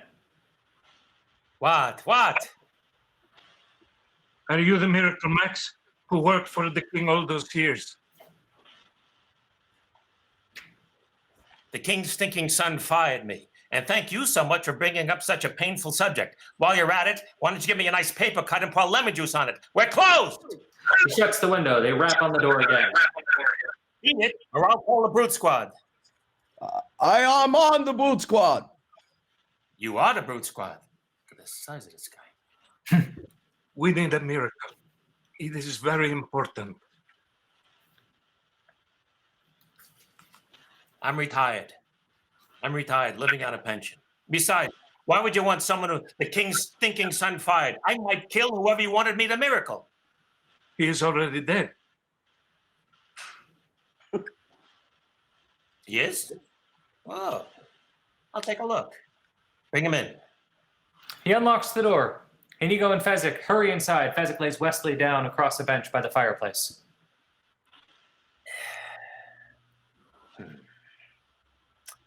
I've seen worse. He studies Wesley a moment, checking here, checking there.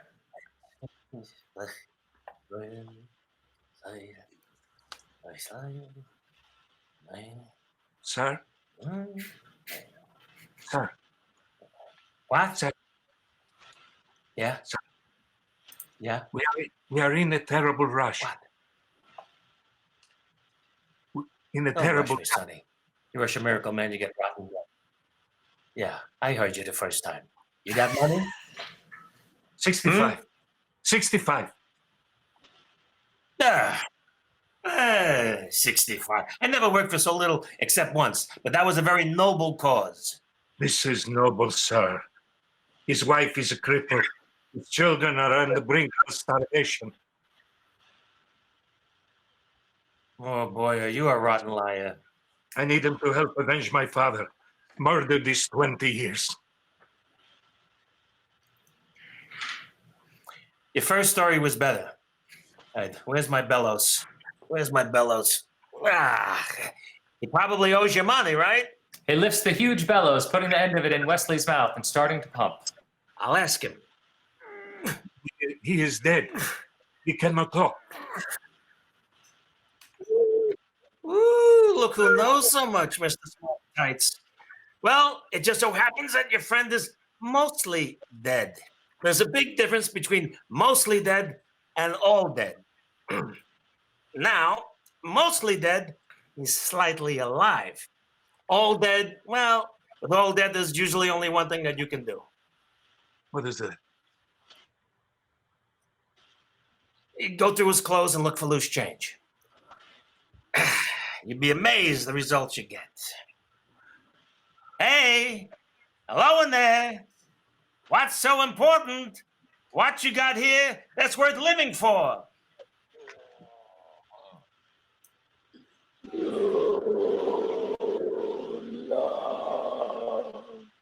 True love. You heard him. You could not ask for more noble cause than that. True love. Sonny, true love is the best thing in the world. Except for a nice MLT, mutton, lettuce, and tomatoes. The mutton is nice and lean. The tomatoes are ripe. It's so perky. I love that so much. But that's not what he said. He distinctly said to blave, which, as everybody knows, means to bluff. So what? You were playing cards, right? And he probably cheated. And Liar! Valerie, an ancient fury, storms out of the cellar trapdoor. Get back, you witch. I'm not a witch. I'm your wife. But after what you just said, I'm not sure I even want to be dead anymore. You never had it so good. It was true love. Max, true love. My God. Don't say any more, Valerie. He's afraid. Ever since Prince Humperdinck fired him, his confidence is shattered. I said his name. I told you never to say his name. What? Humperdinck? Humperdinck! Humperdinck! Humperdinck! Humperdinck! I'm not listening. I'm not listening. Yeah. What? Yeah, you're not listening? True love lies expiring, and you don't have the decency to say why you don't help. But this is Buttercup's true love. He says Buttercup's true love. Please bring him back to life. He will stop Humperdinck's wedding. Sha. He comes back. Humperdinck suffers. Humiliations galore. Ha ha! Now that's a noble cause. Give me the 65. I'm on the job. Give me my spell encyclopedia and my hex appendix and a celery tonic. And we cut to this lump. It is somewhat smaller than a tennis ball. Max and Valerie are exhausted, looking at the lump with a beatific pleasure as Valerie covers the thing with what looks like chocolate. That's a miracle pill? Yeah, you know the chocolate coating makes it go down easier, but you have to wait 15 minutes for full potency. Oh, and you shouldn't go in swimming after for at least An hour. Yeah, an hour. A good hour. Yeah. He takes the pill as Fezzik takes Wesley. Thank you for everything. Thank you. Yeah. Bye, boy. Have fun storming the castle. You think it'll work? It would take a miracle. Bye-bye.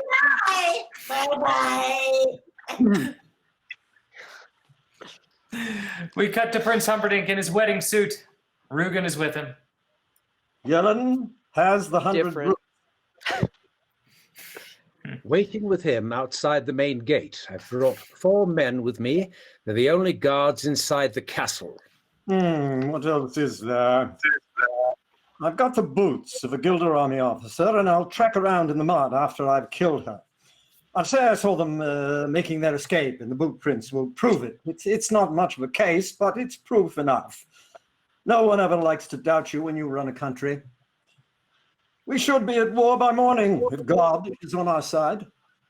And as they move inside, we cut to Fezzik climbing a corner of the castle wall. He carries Wesley with one arm, and Inigo rides on his shoulders.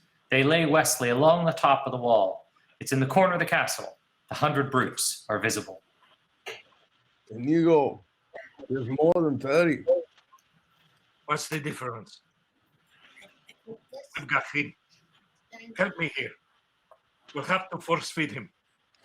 Has it been 15 minutes? We cannot wait. The wedding is in half an hour, and we must strike. Inigo brings out the miracle pill. Open his mouth.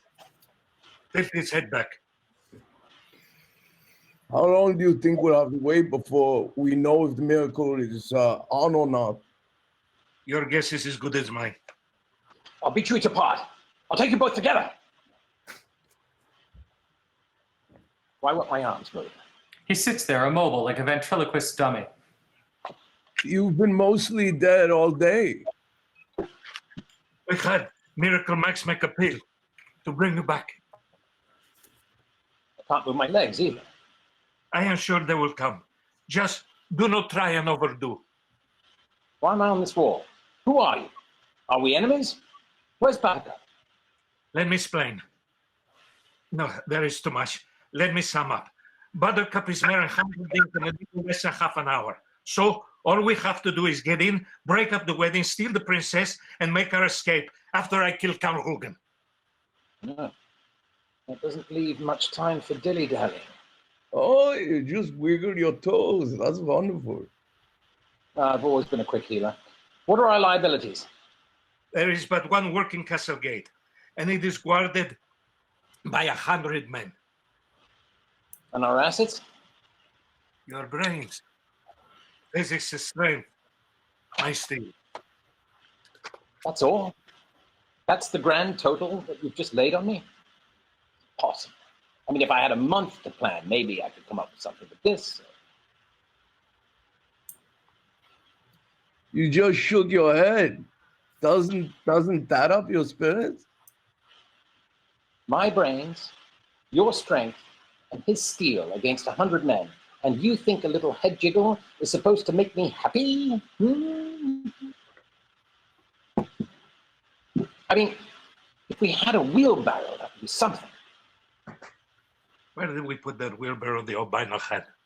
Over the albino, I think. Okay. Maybe we can get you a wheelbarrow.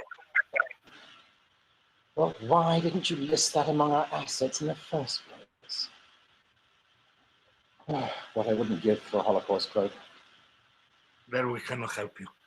Oh, you did too? Where did you get that? While you were after the eel marrow, Max gave me this to help gather volcanic mud. It fits so nice. He said I could keep it. All right, come on. I'll need a sword eventually. Why? You cannot even lift one. True. That's hardly common knowledge. He topples stiffly. Fezzik sets him straight again. Thank you. Now, there may be problems once we're inside. I'll say. How do I find the Count? Once I do, how do I find you again? Once I find you again, how do we escape? Once we escape, where? No, don't pester him. He's had a hard day. Right. I'm sorry. A shot of the three of them in profile. They're moving along in silence. Inigo? What? I hope we win. We cut to Buttercup. In her bridal gown, we pull back to reveal the prince. He's standing in her chamber door. You don't seem excited, my little muffin. Should I be? Brides often are, I'm told. I do not marry today. My Wesley will save me. We cut to Fezzik dragging a wheelbarrow. We cut to the main gate of the castle and Yellen standing there, flanked by his 100 brutes. We cut to an absolute gem-like little chapel. The most intelligent looking, the most impressive appearing clergyman imaginable. Buttercup and Humperdinck kneel before the clergyman. The clergyman. I am no clergyman. I don't do marriages. Marriage is what brings us together today. Marriage, that blessed arrangement, that dream, within a dream, the dream of love wrapped within the greater dream of everlasting rest. Or if you think of eternity as your friend, love will follow you forever. The commotion is loud outside. We cut to Prince Humperdinck, turning quickly, giving a sharp nod to Count Rugen. We cut to the brutes and Yellen by the gate, frightened, pointing. Their point of view. They see a giant. He seems to be floating towards them out of the darkness. I am the dread pirate Roberts, and there will be no survivors. The brutes and Yellen, they begin to panic. My men are here, and I am here. But soon, you will not be here. He seems to be just floating because he's standing in the wheelbarrow as Inigo, hidden behind him, busts gut pushing. No. Light him. And with that, the giant bursts suddenly, happily, into flames. Ah! The dread pirate Roberts takes no survivors. Never survivors. All your worst nightmares are about to come true. The dead pirate Roberts is here for your souls. And with that, the brutes scream and take off in wild panic, and we cut back inside the chapel. Skip to the end. So, release your love, relish your romance, rebrand yourself. Comes my Wesley now. Your Wesley is dead. I killed him myself. Then why is there fear behind your eyes? We cut to Rugen and the guards. The guards, they're tearing down a long castle corridor. We cut to Yellen pressed against the main gate, Inigo's sword pointing at his throat. The gate key. I have no gate key. May my parents sizzle forever in hell if I am lying. Fezzik, tear his arms off. Oh, do you mean this gate key? Fezzik puts the key in the lock, pulling the great gate open, and Inigo helps Wesley inside. We cut to Humperdinck and Buttercup. Man and wife.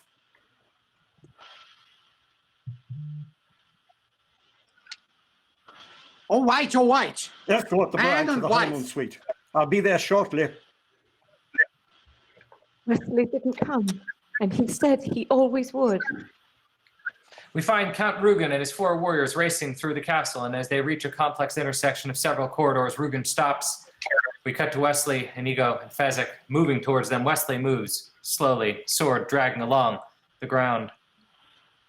Kill the thin one and the giant, but save the third for questioning. His warriors start to draw their swords.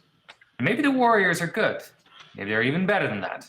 But they never get a chance to show it because this is Inigo gone mad, and the 6-fingered sword has never flashed faster. The 4th warrior is dead before the first one even hits the floor. There's a pause, and then...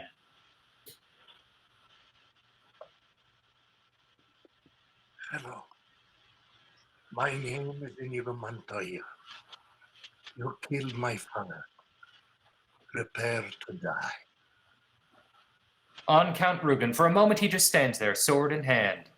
Then he does a most unexpected thing. He turns and runs the hell away. We cut to Inigo, taking off after him. We cut to Rugen slamming a heavy wooden door shut and locking it just as Inigo throws himself against it. Fezzik!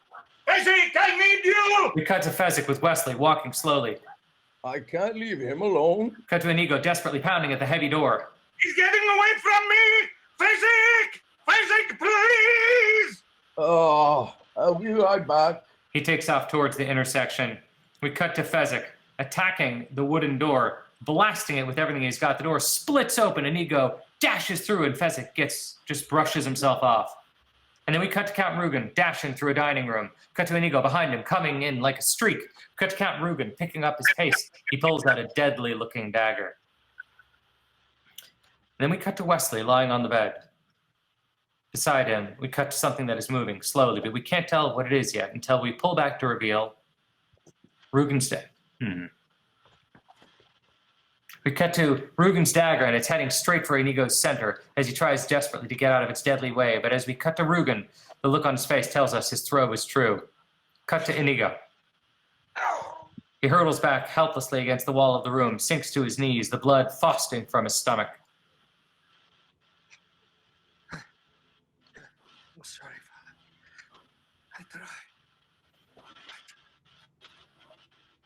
You must be that little Spanish brat I taught a lesson to all those years ago. It's simply incredible. Have you been chasing me your whole life, only to fail now? I think that's the worst thing I ever heard of. How marvelous. Forgive me, Father. Say you forgive me, please. I wish I had my notebooks, what I'd give to know what you're feeling. At least answer this. The mental or physical? Which pain is the worst?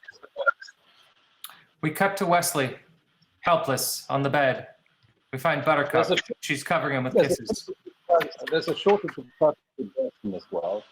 It'd be a pity to damage yours. Why won't you hold me, Wesley? Gently. At a time like this, that's all you can say. Gently. Gently. Whatever you say, forever, if you promise to forgive me. What hideous sin have you committed recently? I doubted. When the wedding was over and you hadn't appeared, I doubted you would ever come for me. The depth of your depravity amazes me. Does that mean I'm forgiven?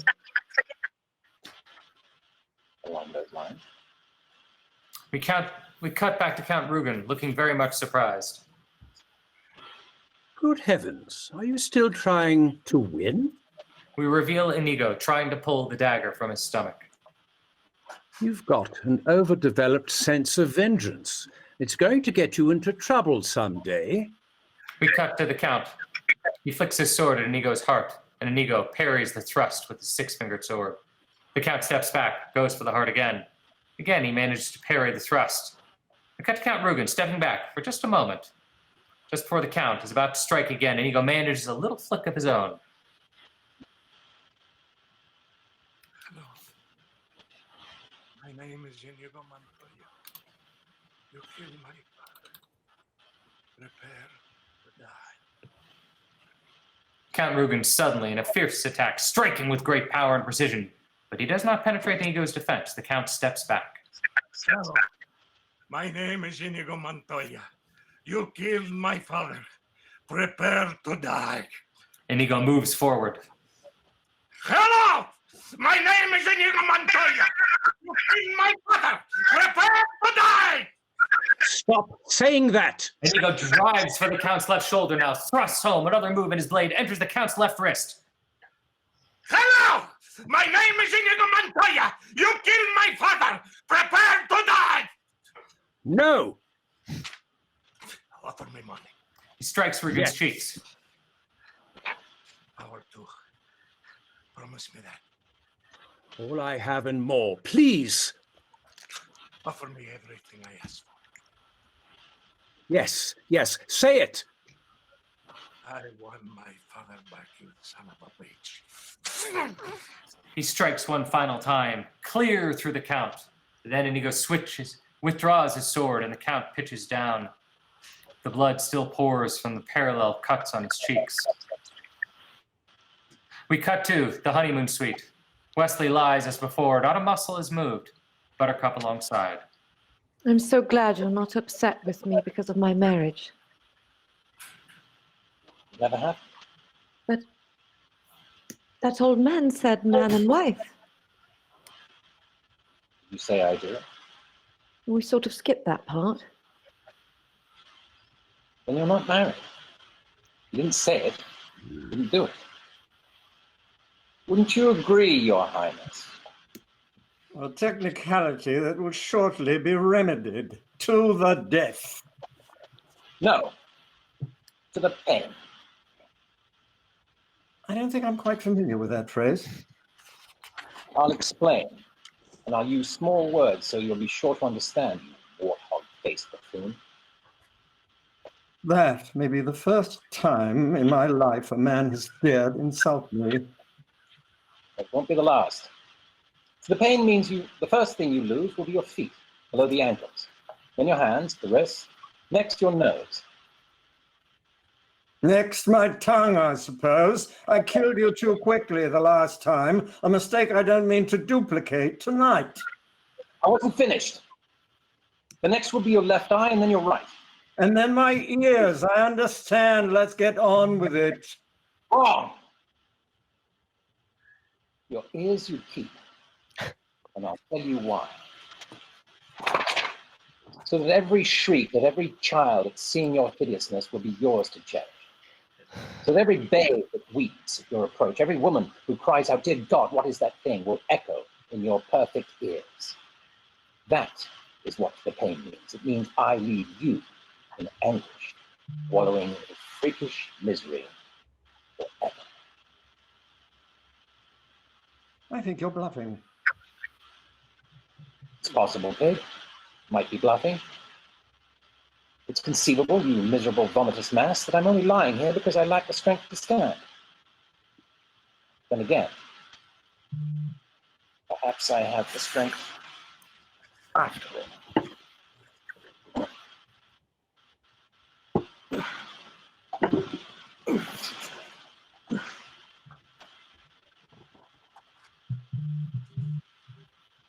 Drop your sword.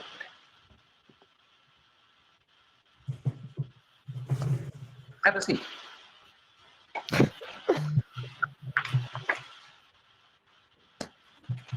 Jason's muted. Oh. Prince Humperdinck so panicked he doesn't know whether to pee or wind his watch. He throws his sword to the floor. Time to a chair. She sets to work. As Buttercup finishes tying Humperdinck, Inigo enters. Where's Fezzik? Me with you? We are trapped in the castle. He has the gate key. Well, let's at least find some place to make a stand. Help him up, Why does Wesley need helping? because he has no strength. I knew you were bluffing. I knew he was bluffing. Amigo points his blade at the prince's neck, silencing him. Shall I dispatch him for you? Thank you, but no. Whatever happens to us, I want him to live a long life alone with his cowardice. Inigo! They all look at each other, then move to the balcony and cut to Fezzik, forlorn, leading 4 great white horses. 3 friendly faces. I've been so lost, Inigo. And I stumbled into the prince's stables and he had 4 white horses. And I thought that's how many of us there were. 4, if we ever found the lady. Hello, lady. So I brought them along in case we ever ran into each other. And I guess we just did. I see. You did something right. Don't worry. I won't let it get to my head. And as he holds out his great arms, we cut to something unexpected and very lovely. Buttercup floating through the air. Her fall is in slow motion, so you might think she was flying. Fezzik catches her, puts her right on the first white horse. You know, it is very strange. I have been in the revenge business so long. Now that it's over, I do not know what to do with the rest of my life. Have you ever considered piracy? We cut to the 4 glorious white horses with their 4 riders triumphantly racing through the night. And on the ride to freedom, a wave of adoration swept over Buttercup. And she reached for Wesley, and he reached for her, and they started to... What? What? What? What? No. It's a kissing part. You don't want to hear that. No, I don't mind so much. Okay. Since the invention of the kiss, there have been 5 kisses that were rated the most passionate, the most pure. This one left them all behind. That's it. The end. Now, rest. You can rest now. Grandpa?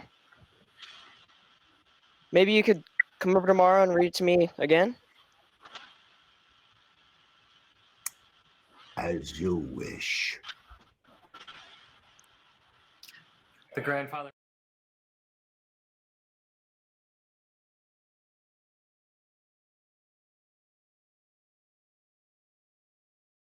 That was so sweet. Okay, everyone, thank you so much for tuning in.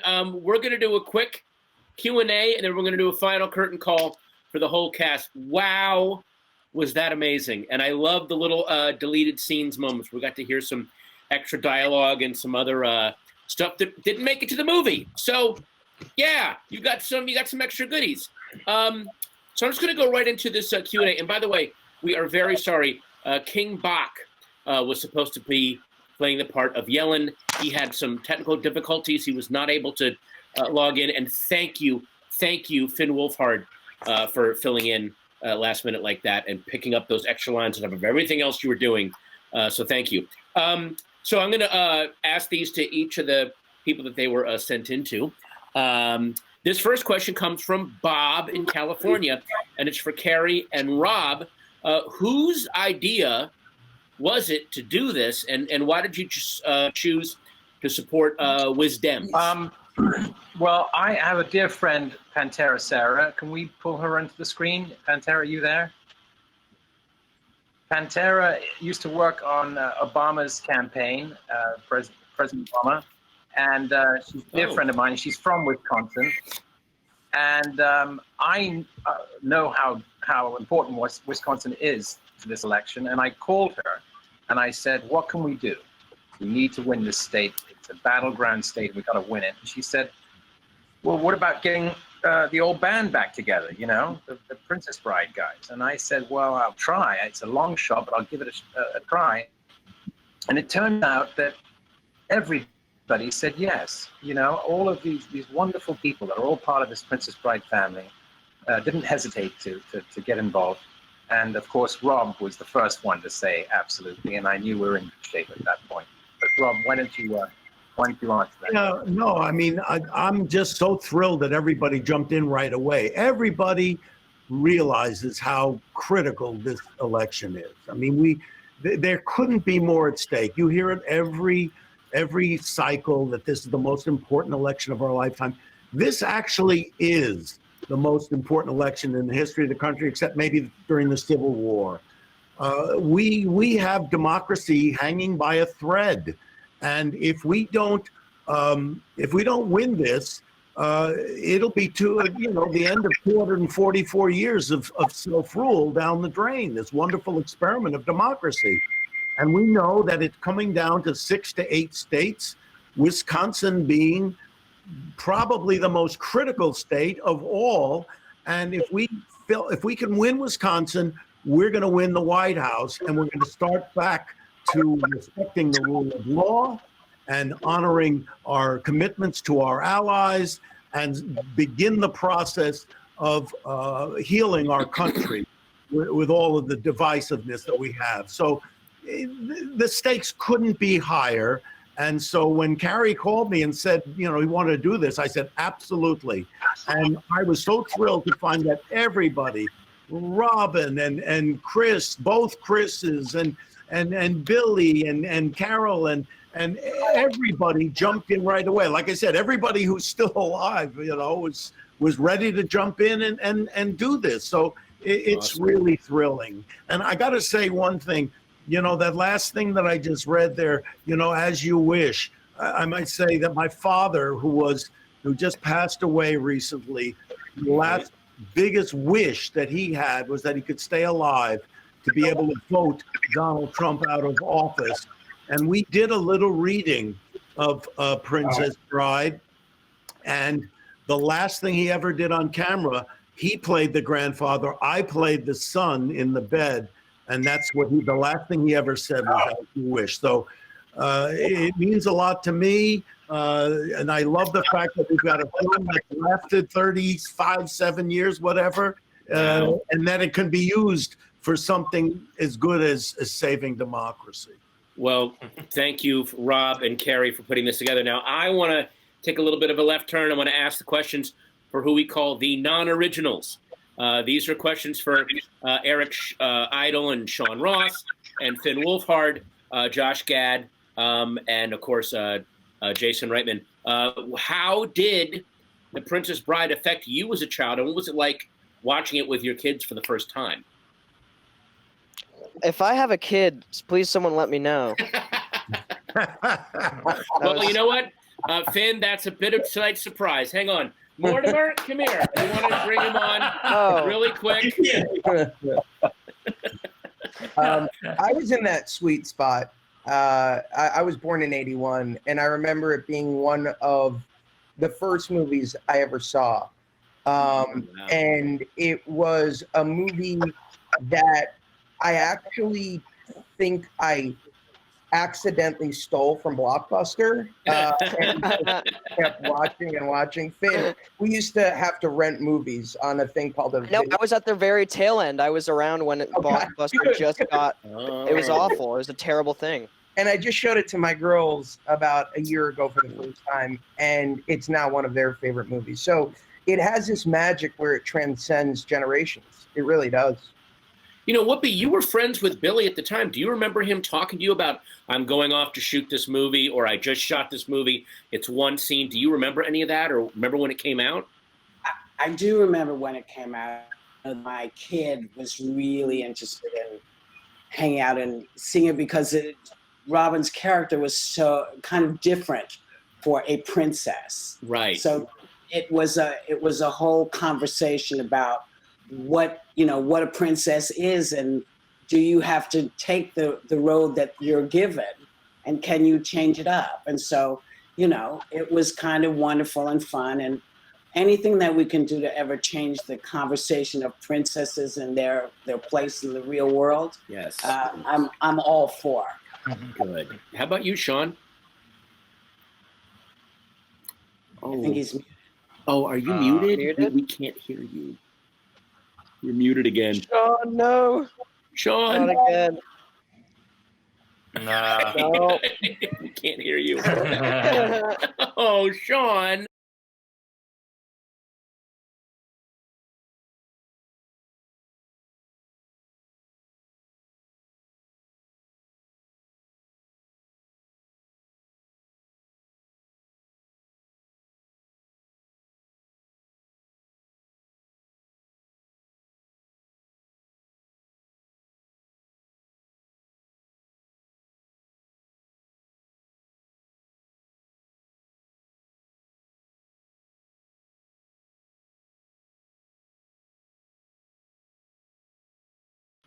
All right, Eric? Oh, we're stuffing it out. This is the understudy?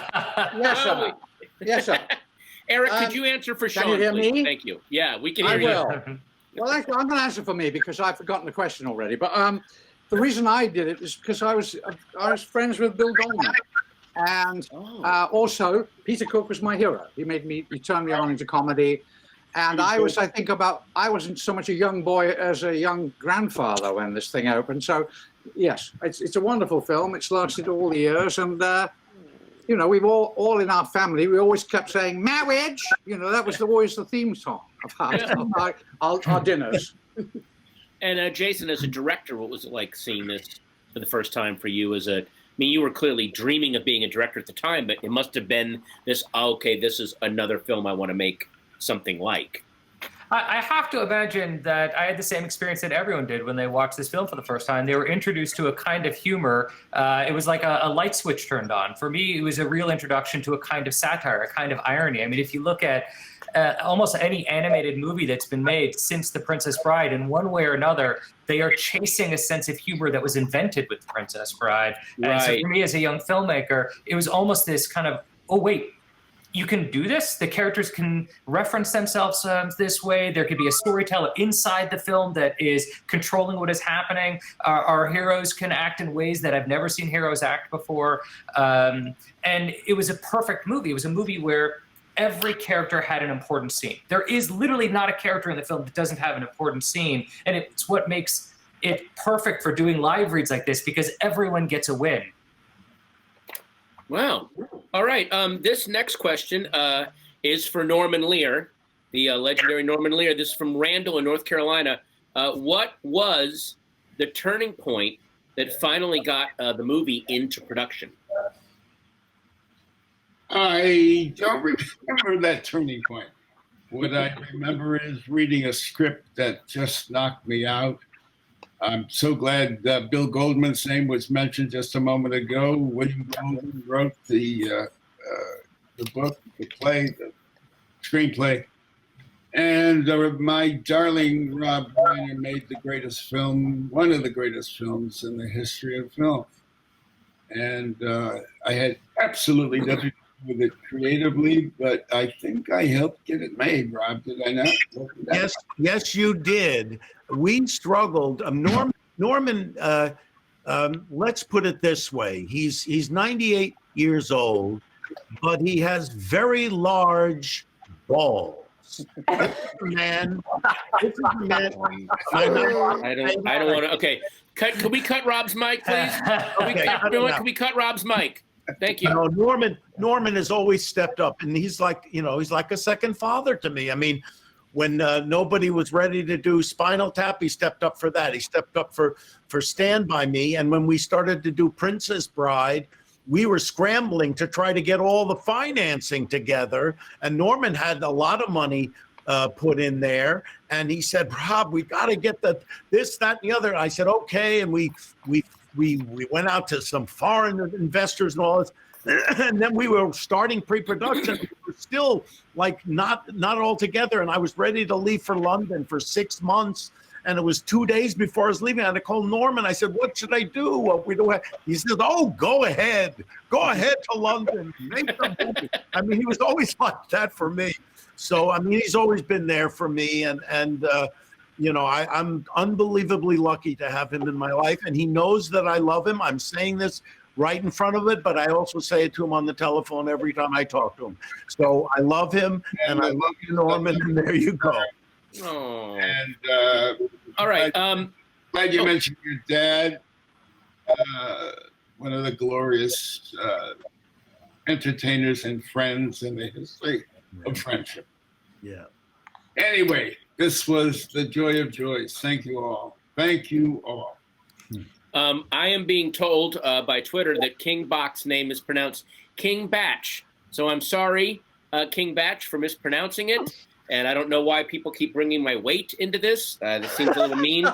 It seems a little harsh. By the way, when Jason mentioned earlier Rob's amazing run of films, he did have that David Bowie run of work where everything just hit.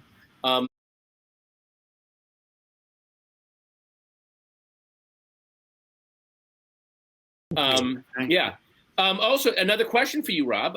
This is from Barbara in Colorado. I'm a high school theater and film teacher. Can you speak to the script development and the timeline of the production? Okay, what's interesting is that not many people know that the script and the genesis of Princess Bride started for me. My dad was making had a Broadway show on called The Season, and Bill Goldman wrote a book about I mean, the show was called something different. Bill Goldman wrote a book called The Season, which was all about that year on Broadway. He had written a book called Adventures in the Screen Trade, which is a great book, and you should read it if you. It's so good. Yeah. But one of the chapters in The Season was devoted to my dad's play, and Bill has just finished writing The Princess Bride, and he says to my dad, he says, "Look, I got this book here. Are you interested? You know, maybe you want to make a movie." And my dad he didn't know what to do with it, and he said he gave it to me, and I was a young guy in my 20s.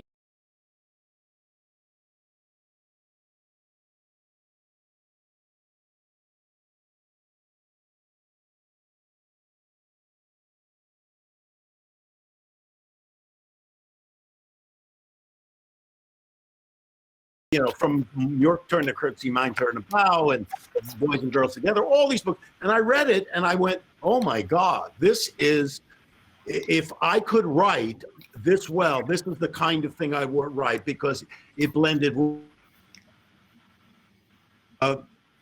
romance, satire, swashbuckling. It had all this and had this great point of view. And so I never thought about it. And then years later, when I got a couple of films, and I thought, gee, I would go back and think about this book again.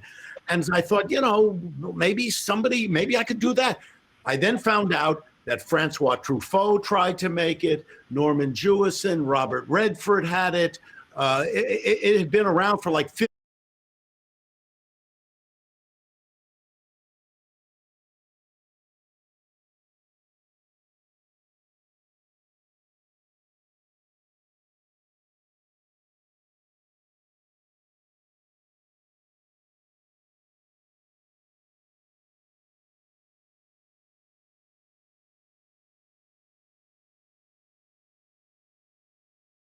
years and nobody can make it.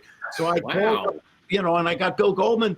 He saw Spinal Tap, which he liked, and he saw a cut, just a rough cut of the short thing. He says, okay, I'll meet with you.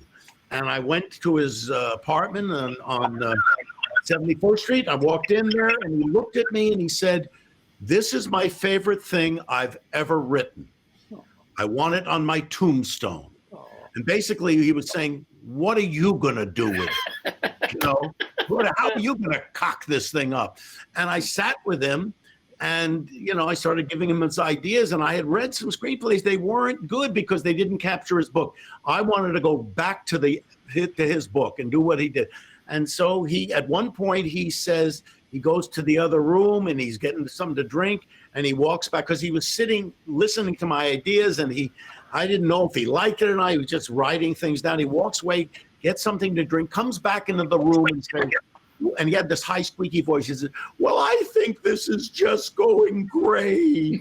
I'd love to do this." I went, oh my God, it was like the dream. There's the height of my show business career. I was walking on air after that. Wow. Jim, I love that.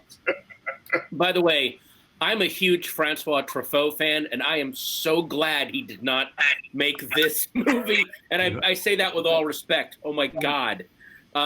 This is a follow-up question for Rob and Norman. This is from Meg in North Carolina. Is there going to be a director's cut released? Has a sequel ever been discussed? Anything? No. Good. Good. Yeah, I don't like sequels. I don't like.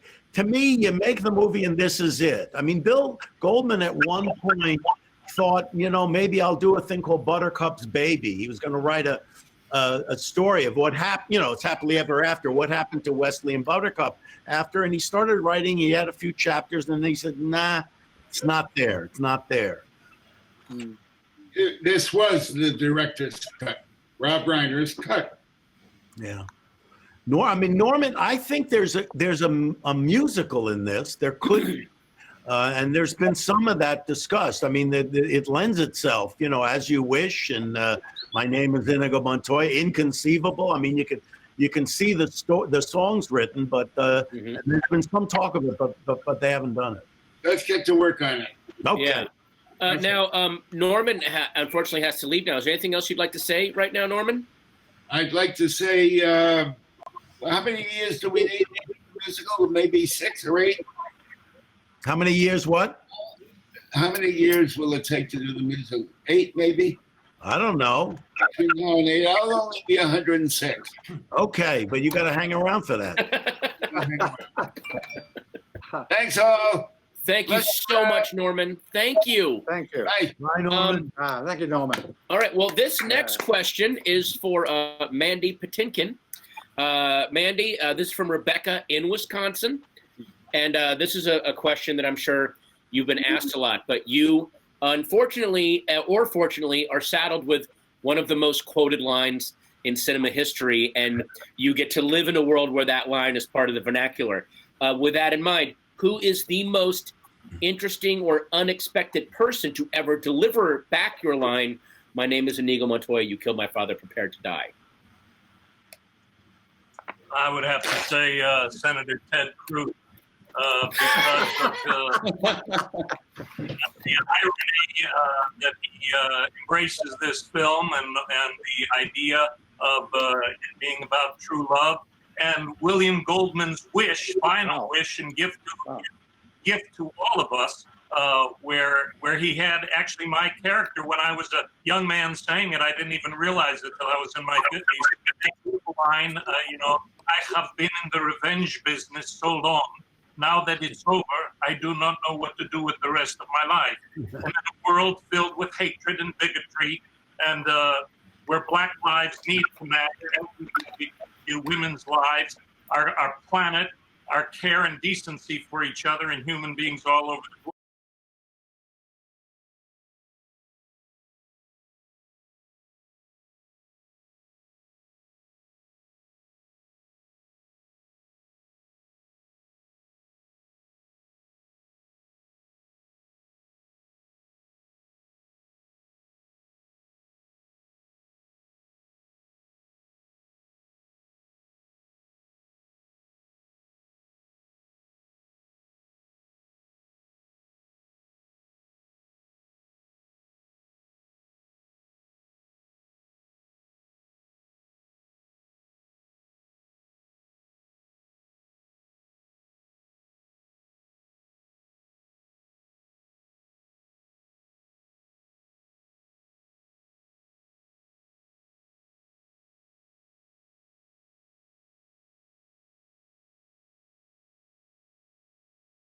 We have to stop being hateful and revengeful, and we have to embrace what William Goldman's final words were in this script that we're all so blessed to be a part of, which is "as you wish."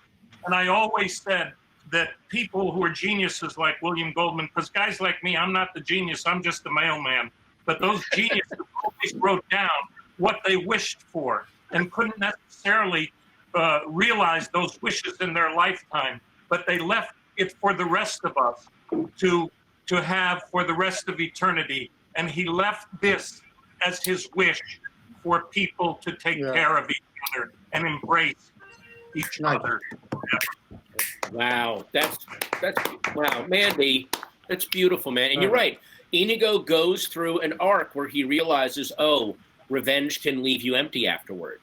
It's not a way to live your life. That's wow, okay. I did not expect that heaviness. And never was this more potent than what's going on right now. Yes, we need exactly.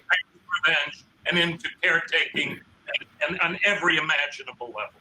Wow. Thank you. And the way you do that is you vote, and you get out early and vote, or absentee, or you go on voting day, or you tell your friends and family and people in Europe, tell friends and family in America, and don't let anybody who can vote not vote. That is a crime against humanity. Yes. Thank you. Thank you, Mandy.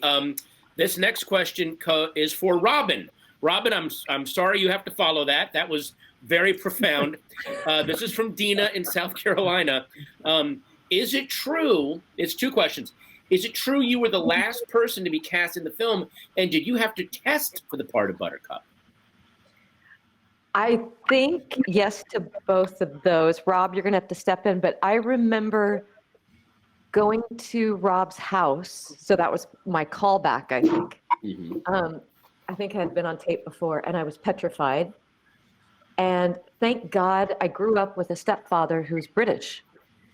And Oh. he whipped us with wet noodles until we got it right, if you know what I mean. Mhm. So when I came in, Rob said, I could feel you were at the end of your tether. And I'm wondering if this was literally 2 days before you took off for London, when you were like, I don't know if I have financing, I don't have a buttercup. And I literally walked out the door and I heard you say to Andy, the producer, I think we got our buttercup. And you didn't think I heard it? And I walked out and I was like, he's just tired. He's seen so many, he's read so many actresses. Wow, you heard that? You heard me say that? Yes. It was true. We were at the end. I had seen so many actresses, and I'm going to embarrass you now, but it's described in the script as the most beautiful girl in all the land. And she walked in and I went, oh, if she can just do it. And she did it beautifully with the accent, like you said, because I wanted to have that classic British thing.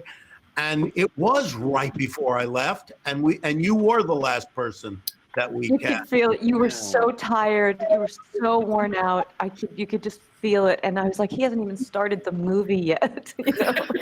But what a gift to be a part of this. Just like all of you have stated, I'm gonna cry. It's just to be a part of this iconic film. And yes, it is so relevant to what's going on right now. I mean, the masks. We were laughing, but where was the mask line? Yeah. Very comfortable. Pretty soon people will be wearing that in the future. I mean, it's an incredible film, and thank you for allowing me to be part of it, Rob and Norman and gang.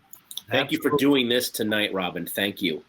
By the way, we just fixed Sean Ross's mic. So we're going to talk to, we never got to ask Sean, where were you when you first saw The Princess Bride? What memories do you have of it? Can you hear me now? Yeah, we hear you. This is amazing. So first of all, sorry to everybody for the technical difficulties. I don't know what's going on. As you all know, when we came in here, it was like a hot mess, but it was actually good to even sit and listen to everybody just play their part.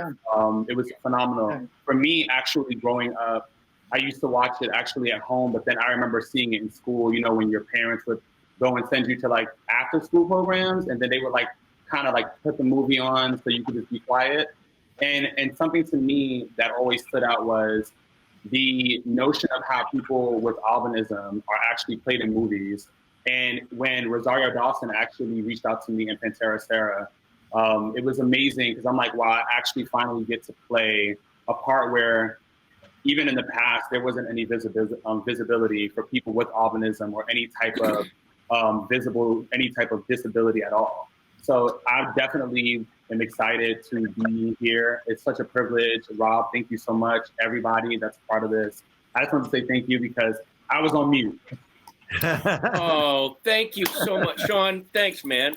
Our next question is for Christopher Guest. And before I ask it, I wanted to say for years when me and my film nerd friends saw the film in college, I was strutting around going, Christopher Guest is brilliant in this because he's doing a sneak tribute to Vincent Price. And then 2 months ago, I finally saw Michael Curtiz's The Seahawk, and I realized, oh my God, it's Henry Darnielle. That's what I didn't realize.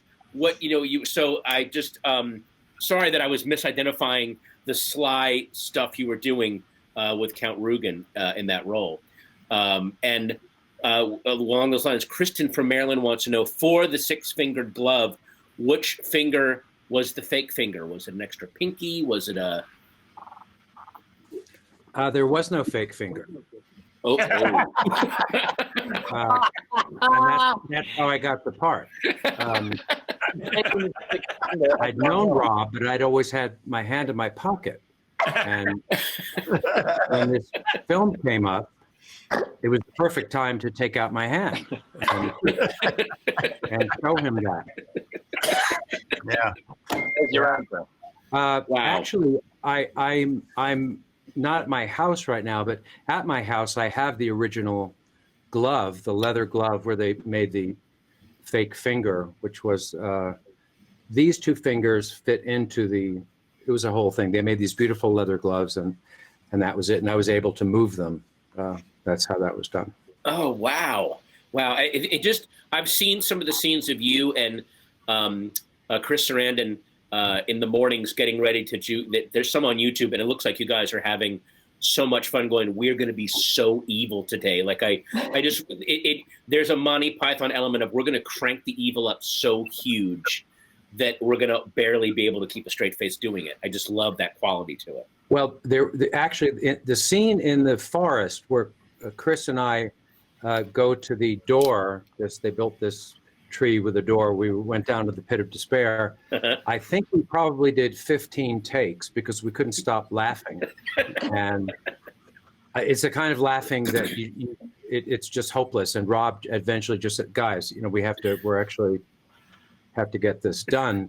And it was the last line where I say, if you don't have your health, you don't have anything. And we couldn't get through it for probably 15 minutes or so. That was fantastic. It was tremendous fun. Yeah. Well, thank you.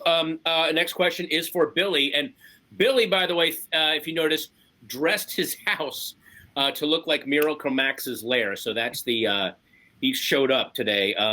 But what Megan from California would like to know is, what does Shtigen mean? You yell it at Carol when she's chasing you around the cottage. I've never been able to find the meaning. Shtigen. It's Stiegen. Stiegen, not vegan. Oh. Stiegen. Means Stiegen. Stop talking. Stiegen. Oh, stop. Stifle yourself. And how much of your dialogue was improvised, or did you add? You added something today, the little celery soda. How much? You think Megan will not be celebrating Yom Kippur? No. Or she's going to fast half of it. Yeah. He improvised a lot of it. He improvised a lot.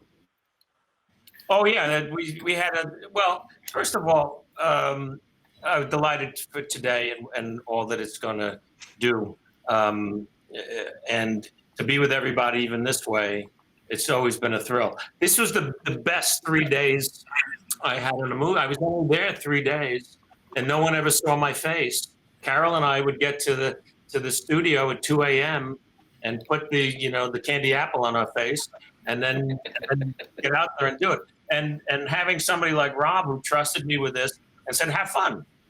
And that's all I had to hear. So MLT came out and a bunch of other stuff. So Perky, that home run. And there were some other things I didn't get to say that I call them red light lines. Like, after it's over, you're driving home and you get to a red light and go, oh.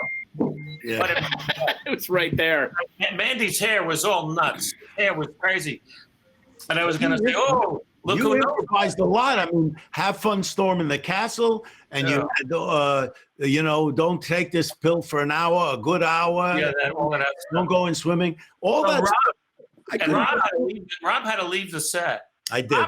We had to go off because he was laughing so loud. And Mandy's hair was all screwy. And I was going to say, Rob left that all the time because Rob couldn't keep quiet because you were around for hours. You were improvising 13th century period jokes. Rob's action, then he'd leave. He'd go in the hall because he couldn't be quiet from laughing. And my only injury in the whole movie was I bruised a rib from holding in my laughter. That's right. I had to give you your lines off camera. Yeah, I remember that. I remember that. You were being so modest. It was 10 hours a day, 13th century period jokes, almost never the same joke twice. By the way, we met a few years ago, Billy, and I remember saying to you, because there's one weird thing about Miracle Max is, as goofy and silly as he is, he does raise the dead. He does make a miracle. So what I keep wondering is, what did he do to get fired by Humperdinck? Because he clearly has power. Like, I almost said, I want a short Spinal Tap style documentary, like a History Channel thing about Miracle Max and what did he say or do to get himself booted from the castle where he has the power to raise the dead and they don't want him around. Like, there's something so amazing about that. Well, he wrote a book. and he just gave all of these things out that Humperdinck said in meetings, and how he didn't care about the plague. And, by the way, this is my hat from the movie. Really? Wow, really? Wow. And this thing here, behind me, I wore around my neck. It's like a little bird's head. So I put it up there, and Janice and I, we dressed the set because I wanted to be in. Again, the best 3 days working with people you love, and everybody. When we would go to lunch, Carol and I had this. You can't take it off. So we have that. So these two old little garden gnomes are walking to lunch with Chris, with his 7'5" giant, and Mandy with the crazy. And we would sit at Shepperton Studios and ordering lunch, and I can't not be in character. And the waitress would come over, and I would go, "So, how's the food today?" I remember. I went to lunch with you, Billy. I went to lunch with you one time in the commissary, and you were in character as Miracle Max, and you said to the lady in the commissary, you said to her, "Miss, the shepherd's pie, is it spicy?" Billy, you were totally in character. You were totally in character. And the woman said, "Will not be celebrating Yom Kippur." Also, what?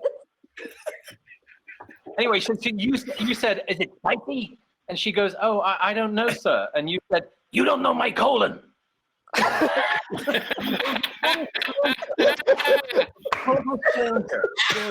God. Billy, Carol and I had such a great time being these two little figures on top of the wedding cake. Yes.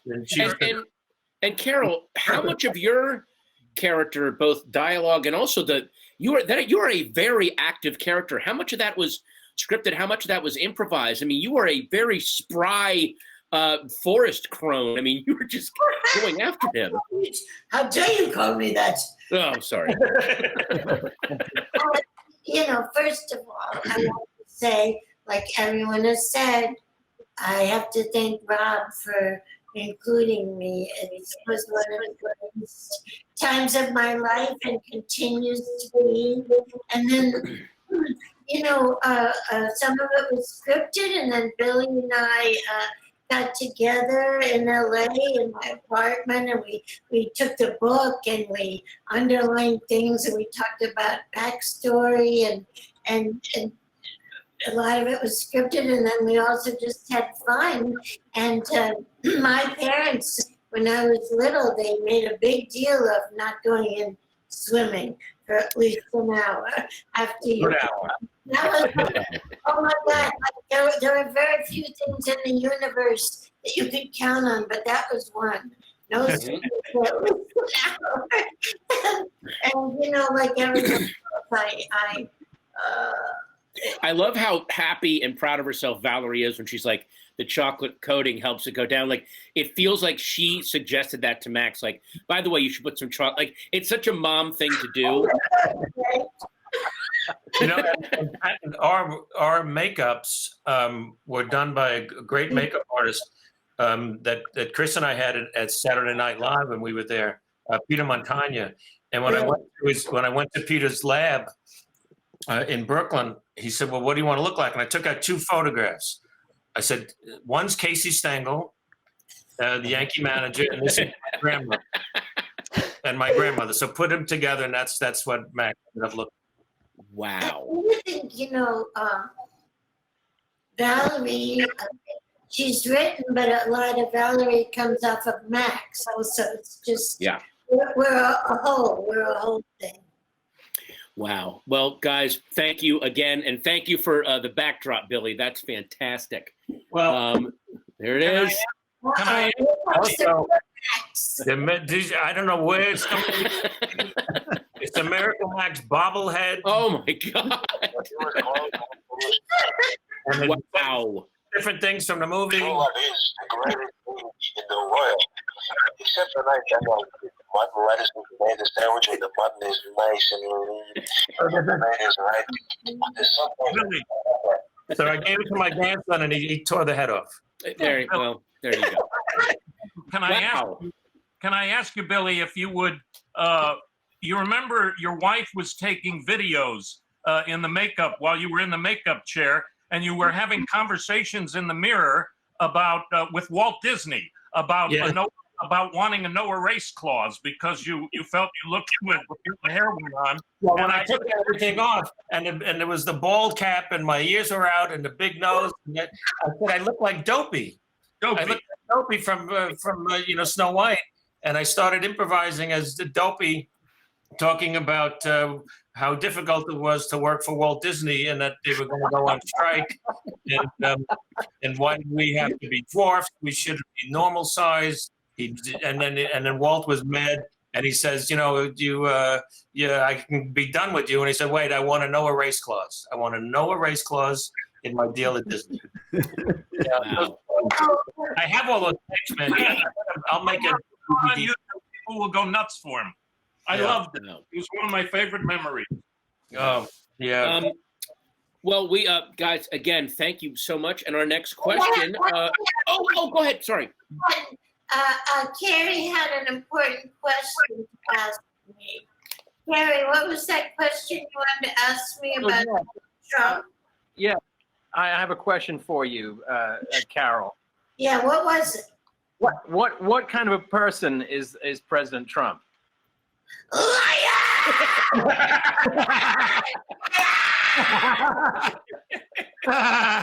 Wow. Nice. There's your campaign ad right there. There you go. Our next question is for Wallace Shawn. And by the way, a couple years ago, I rewatched My Dinner with Andre, in which you say the word inconceivable. And I found out later that the casting person for this movie remembered you from that and loved how you said inconceivable. I don't know if that's true or not, but I read it. Look, I read it on the internet. It has to be true. But how do you, your character, this is a very, very unique villain in that he is openly says, I can't fight you physically. I don't have those skills. I'm just, I'm a brain here. How did you make someone who's so evil be kind of funny and weirdly lovable in a way? Like, where did he come from? Gee, I don't find him that lovable.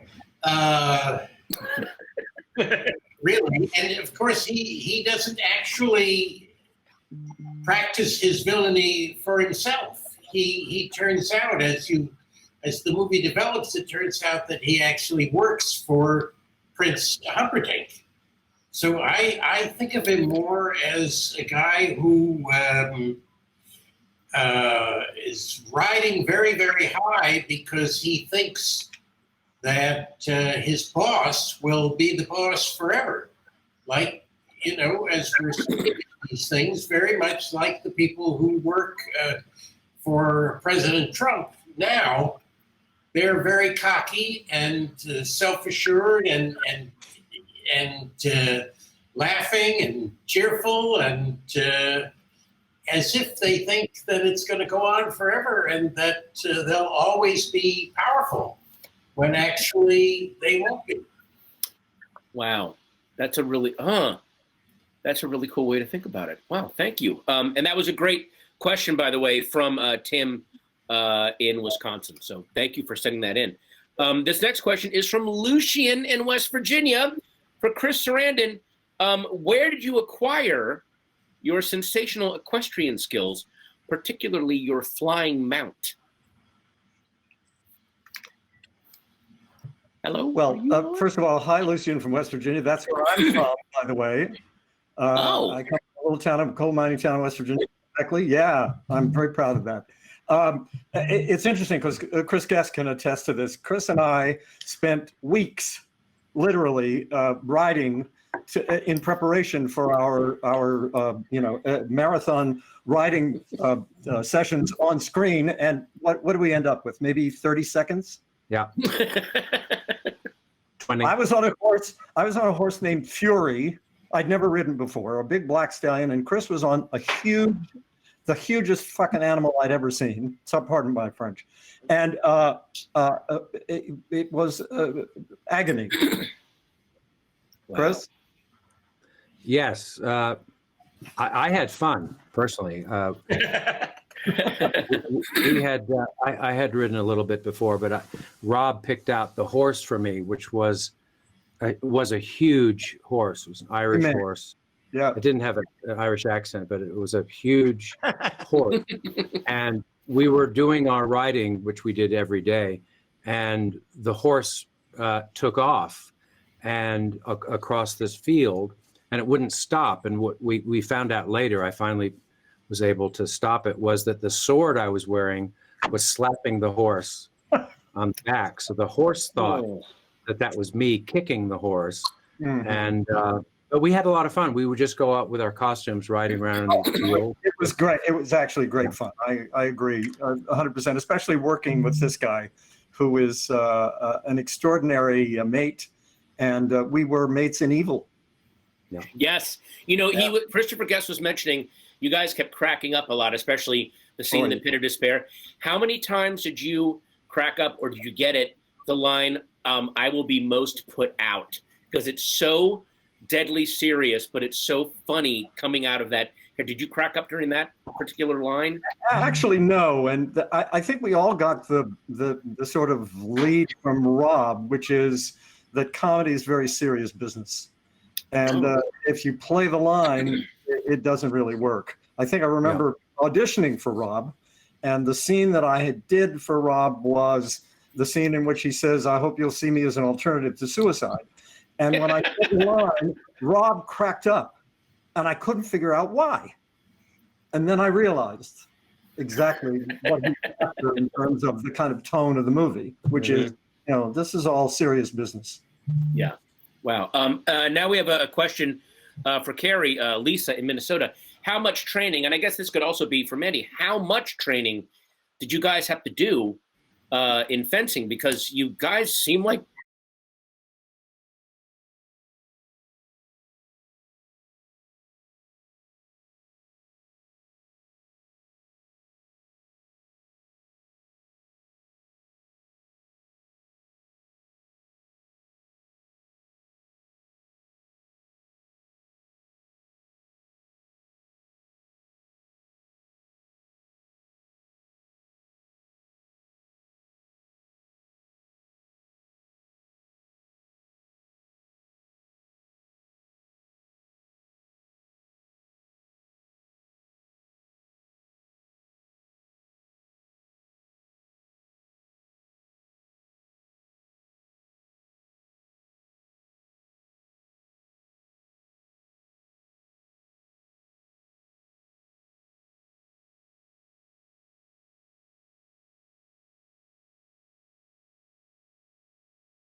It's described as the second greatest sword fight in film history. The first greatest comes later.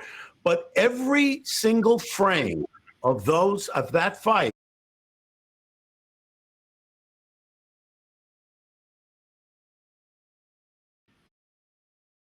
was done by these two guys.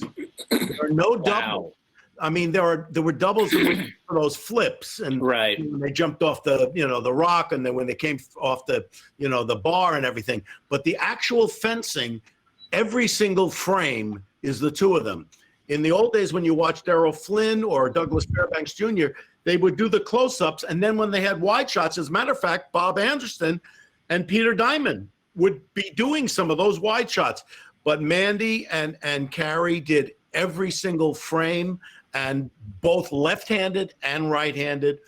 I put it up against Scaramouche or any sword fight that you'll ever find in a film. Okay, before I have you three here, before I ask the last two questions, could you just tell me one Andre the Giant drinking story? Carrie, you told me an amazing one while we were getting ready, but if you have another one, they are legendary. You know what? Bring Billy in. Bring Billy, because Here's my story, and then anybody else can say. But we had this sequence that we were going to shoot, that we did shoot. We didn't use it. It was after this. The grandfather leaves the little boy, and he starts leafing through the book after the grandfather leaves, and he looks out the window, and he sees the four heroes on the four white horses, and they're waving at him like, come on, like this. And that was the way we were going to end it. So we had this sequence where we had the four white horses, and we wanted to suspend them in the air. So we had to, now we have Andre, who weighed 500 pounds. So you can't just put him on a horse. You had to figure out a way to, lift him, down with a guy wire, with cables and all this. So the day we were going to shoot this, the Nouveau Beaujolais came out.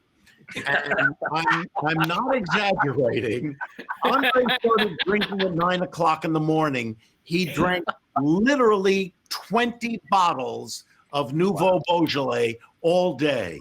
Now we were going to shoot that sequence towards the end of the day, and it was 8 o'clock at night, and I'm walking down to the end of the sound stage at Shepperton, and there's a little misty rain, and they open the doors of the sound stage, and from the ceiling, a drunken giant is being lowered on cables to sit on this horse, and he's going, "Hello, boss," like this. And I'm thinking, what the hell kind of job do I have?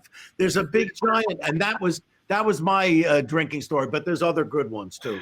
Billy has a great one if we have time. Billy, share. We had dinner, and he had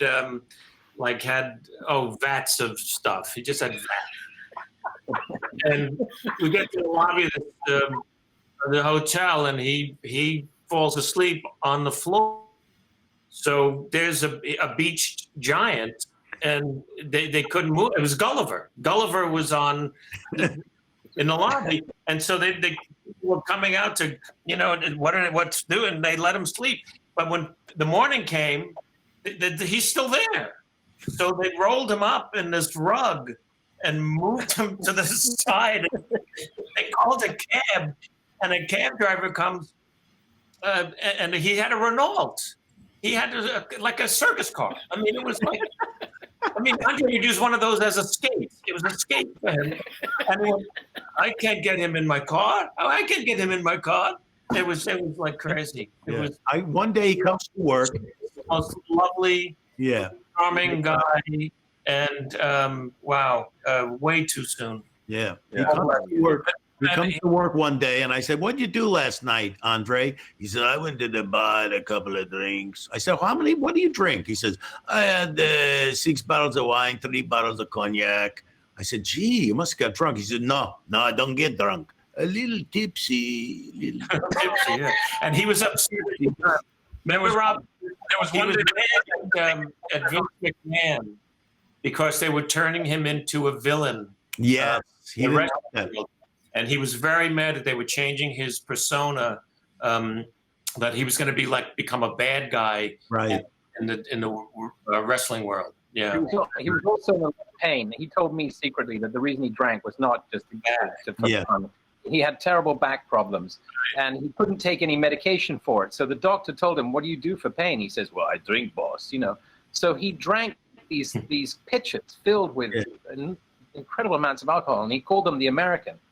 And he let me sip it one day. It was a beer pitcher filled with alcohol. And I took a sip, and I don't know what airplane fuel tastes like, but it was pretty close to what I imagined it would be.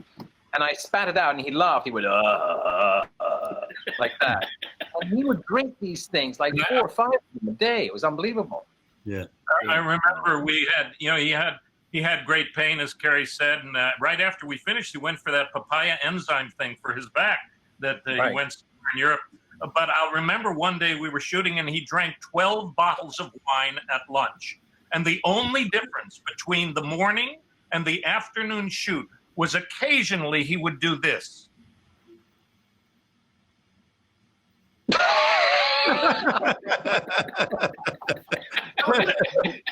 That's the effect that 12 bottles of wine would have on him. Just a little bit. Wow. And his back hurt. His back hurt so bad. And we had the scene, where Robin goes out the window and she's floating down, and he's supposed to catch her. And we just had this little thing where we just wanted to drop Robin from off camera, and he would catch it in his arms. And because his back was so bad, we had to put a slant board because, Robin weighed like, 100 pounds. Nothing, but he couldn't, and he was a wrestler. He couldn't do it because his back was in so much pain. It was. I have to say, Josh did a lovely homage to him today. Yes. Bravo, that Josh. was really beautiful. Yeah. So you did good, Josh. Yeah. Thank you. Big shoes to fill, and honored to do it. He's smiling up there. Bill Goldman used to say before he passed away, when he finished the film, he'd never been anywhere for more than like a week or a few days. Except when he did this movie, because he was on the wrestling circuit from the time he was 20-something, and he loved this film, and he carried it with him wherever he went. And he's just, what a beautiful man. And forgive me, Wally, if I just share something that I hope you don't mind, but Wally had a little bit of a fear of heights.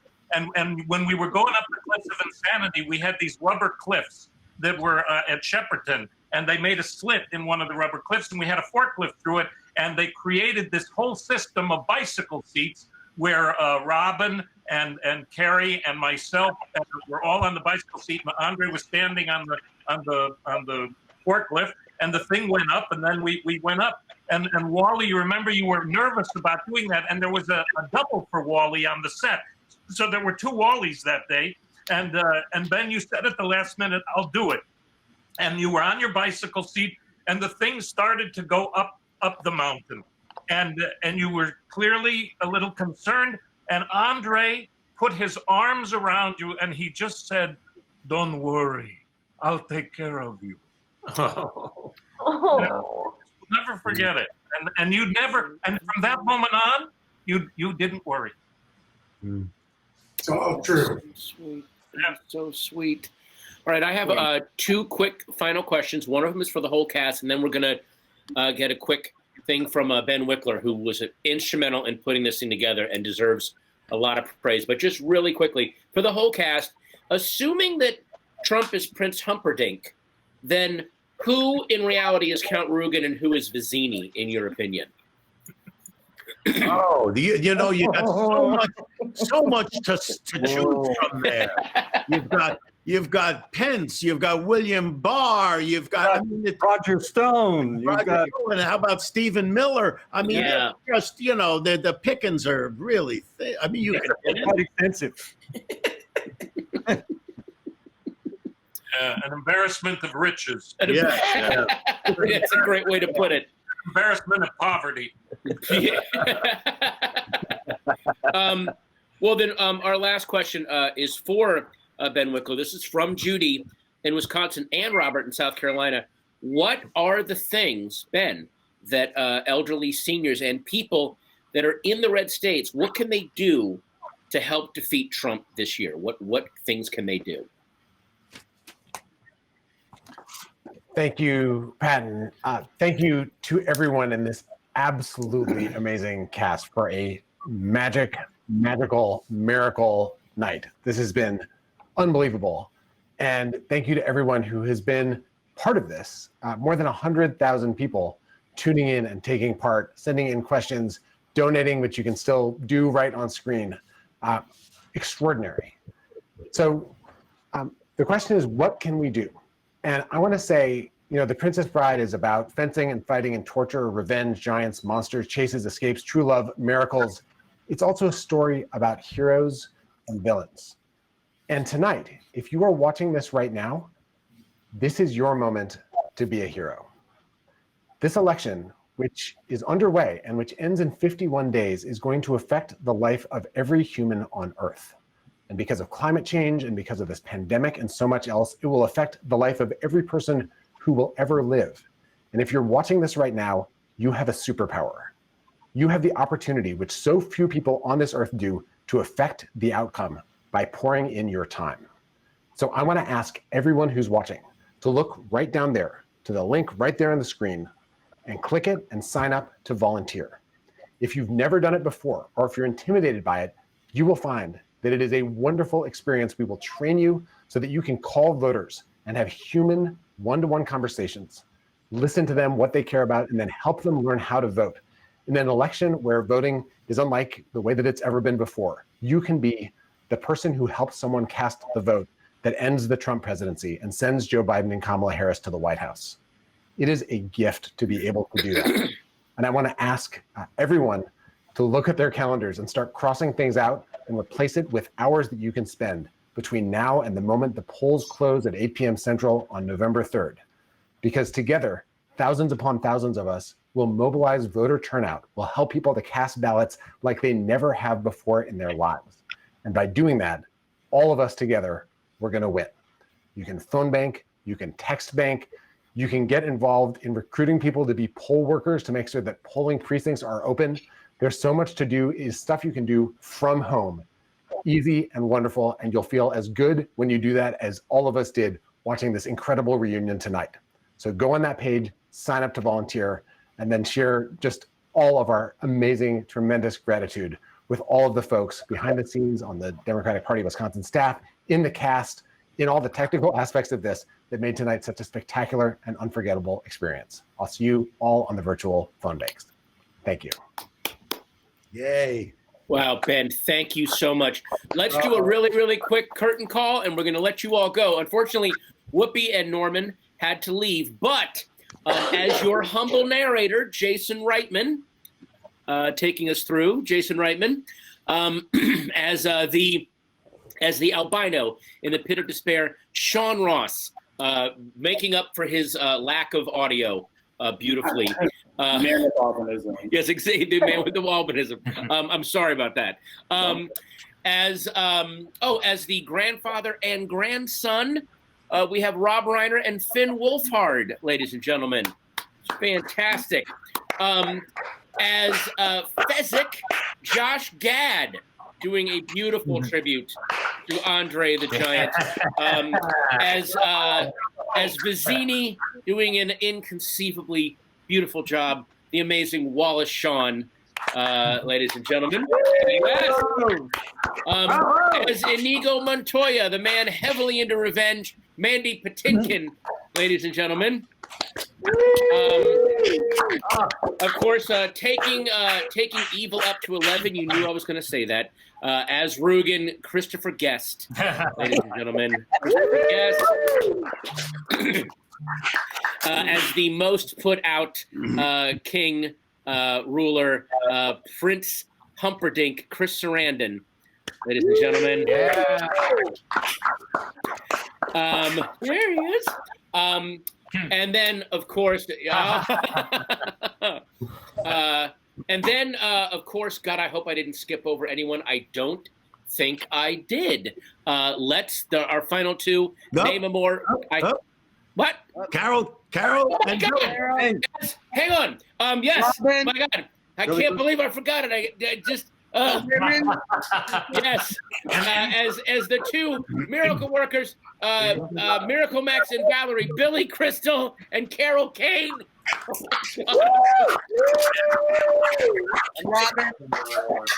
Robin Wright. And name a more iconic couple, Carrie Elways and Robin Wright as Leslie and Ladies and gentlemen. Thank you guys so much, and thank you, Wisdems. Thank you, Ben Wickler for helping put this together. Thank you, Rob and Carrie, for putting this together. Click and volunteer if you can. Thank you so much. Thank you. Bye, everybody. Thanks, guys. Bye. Bye. Bye.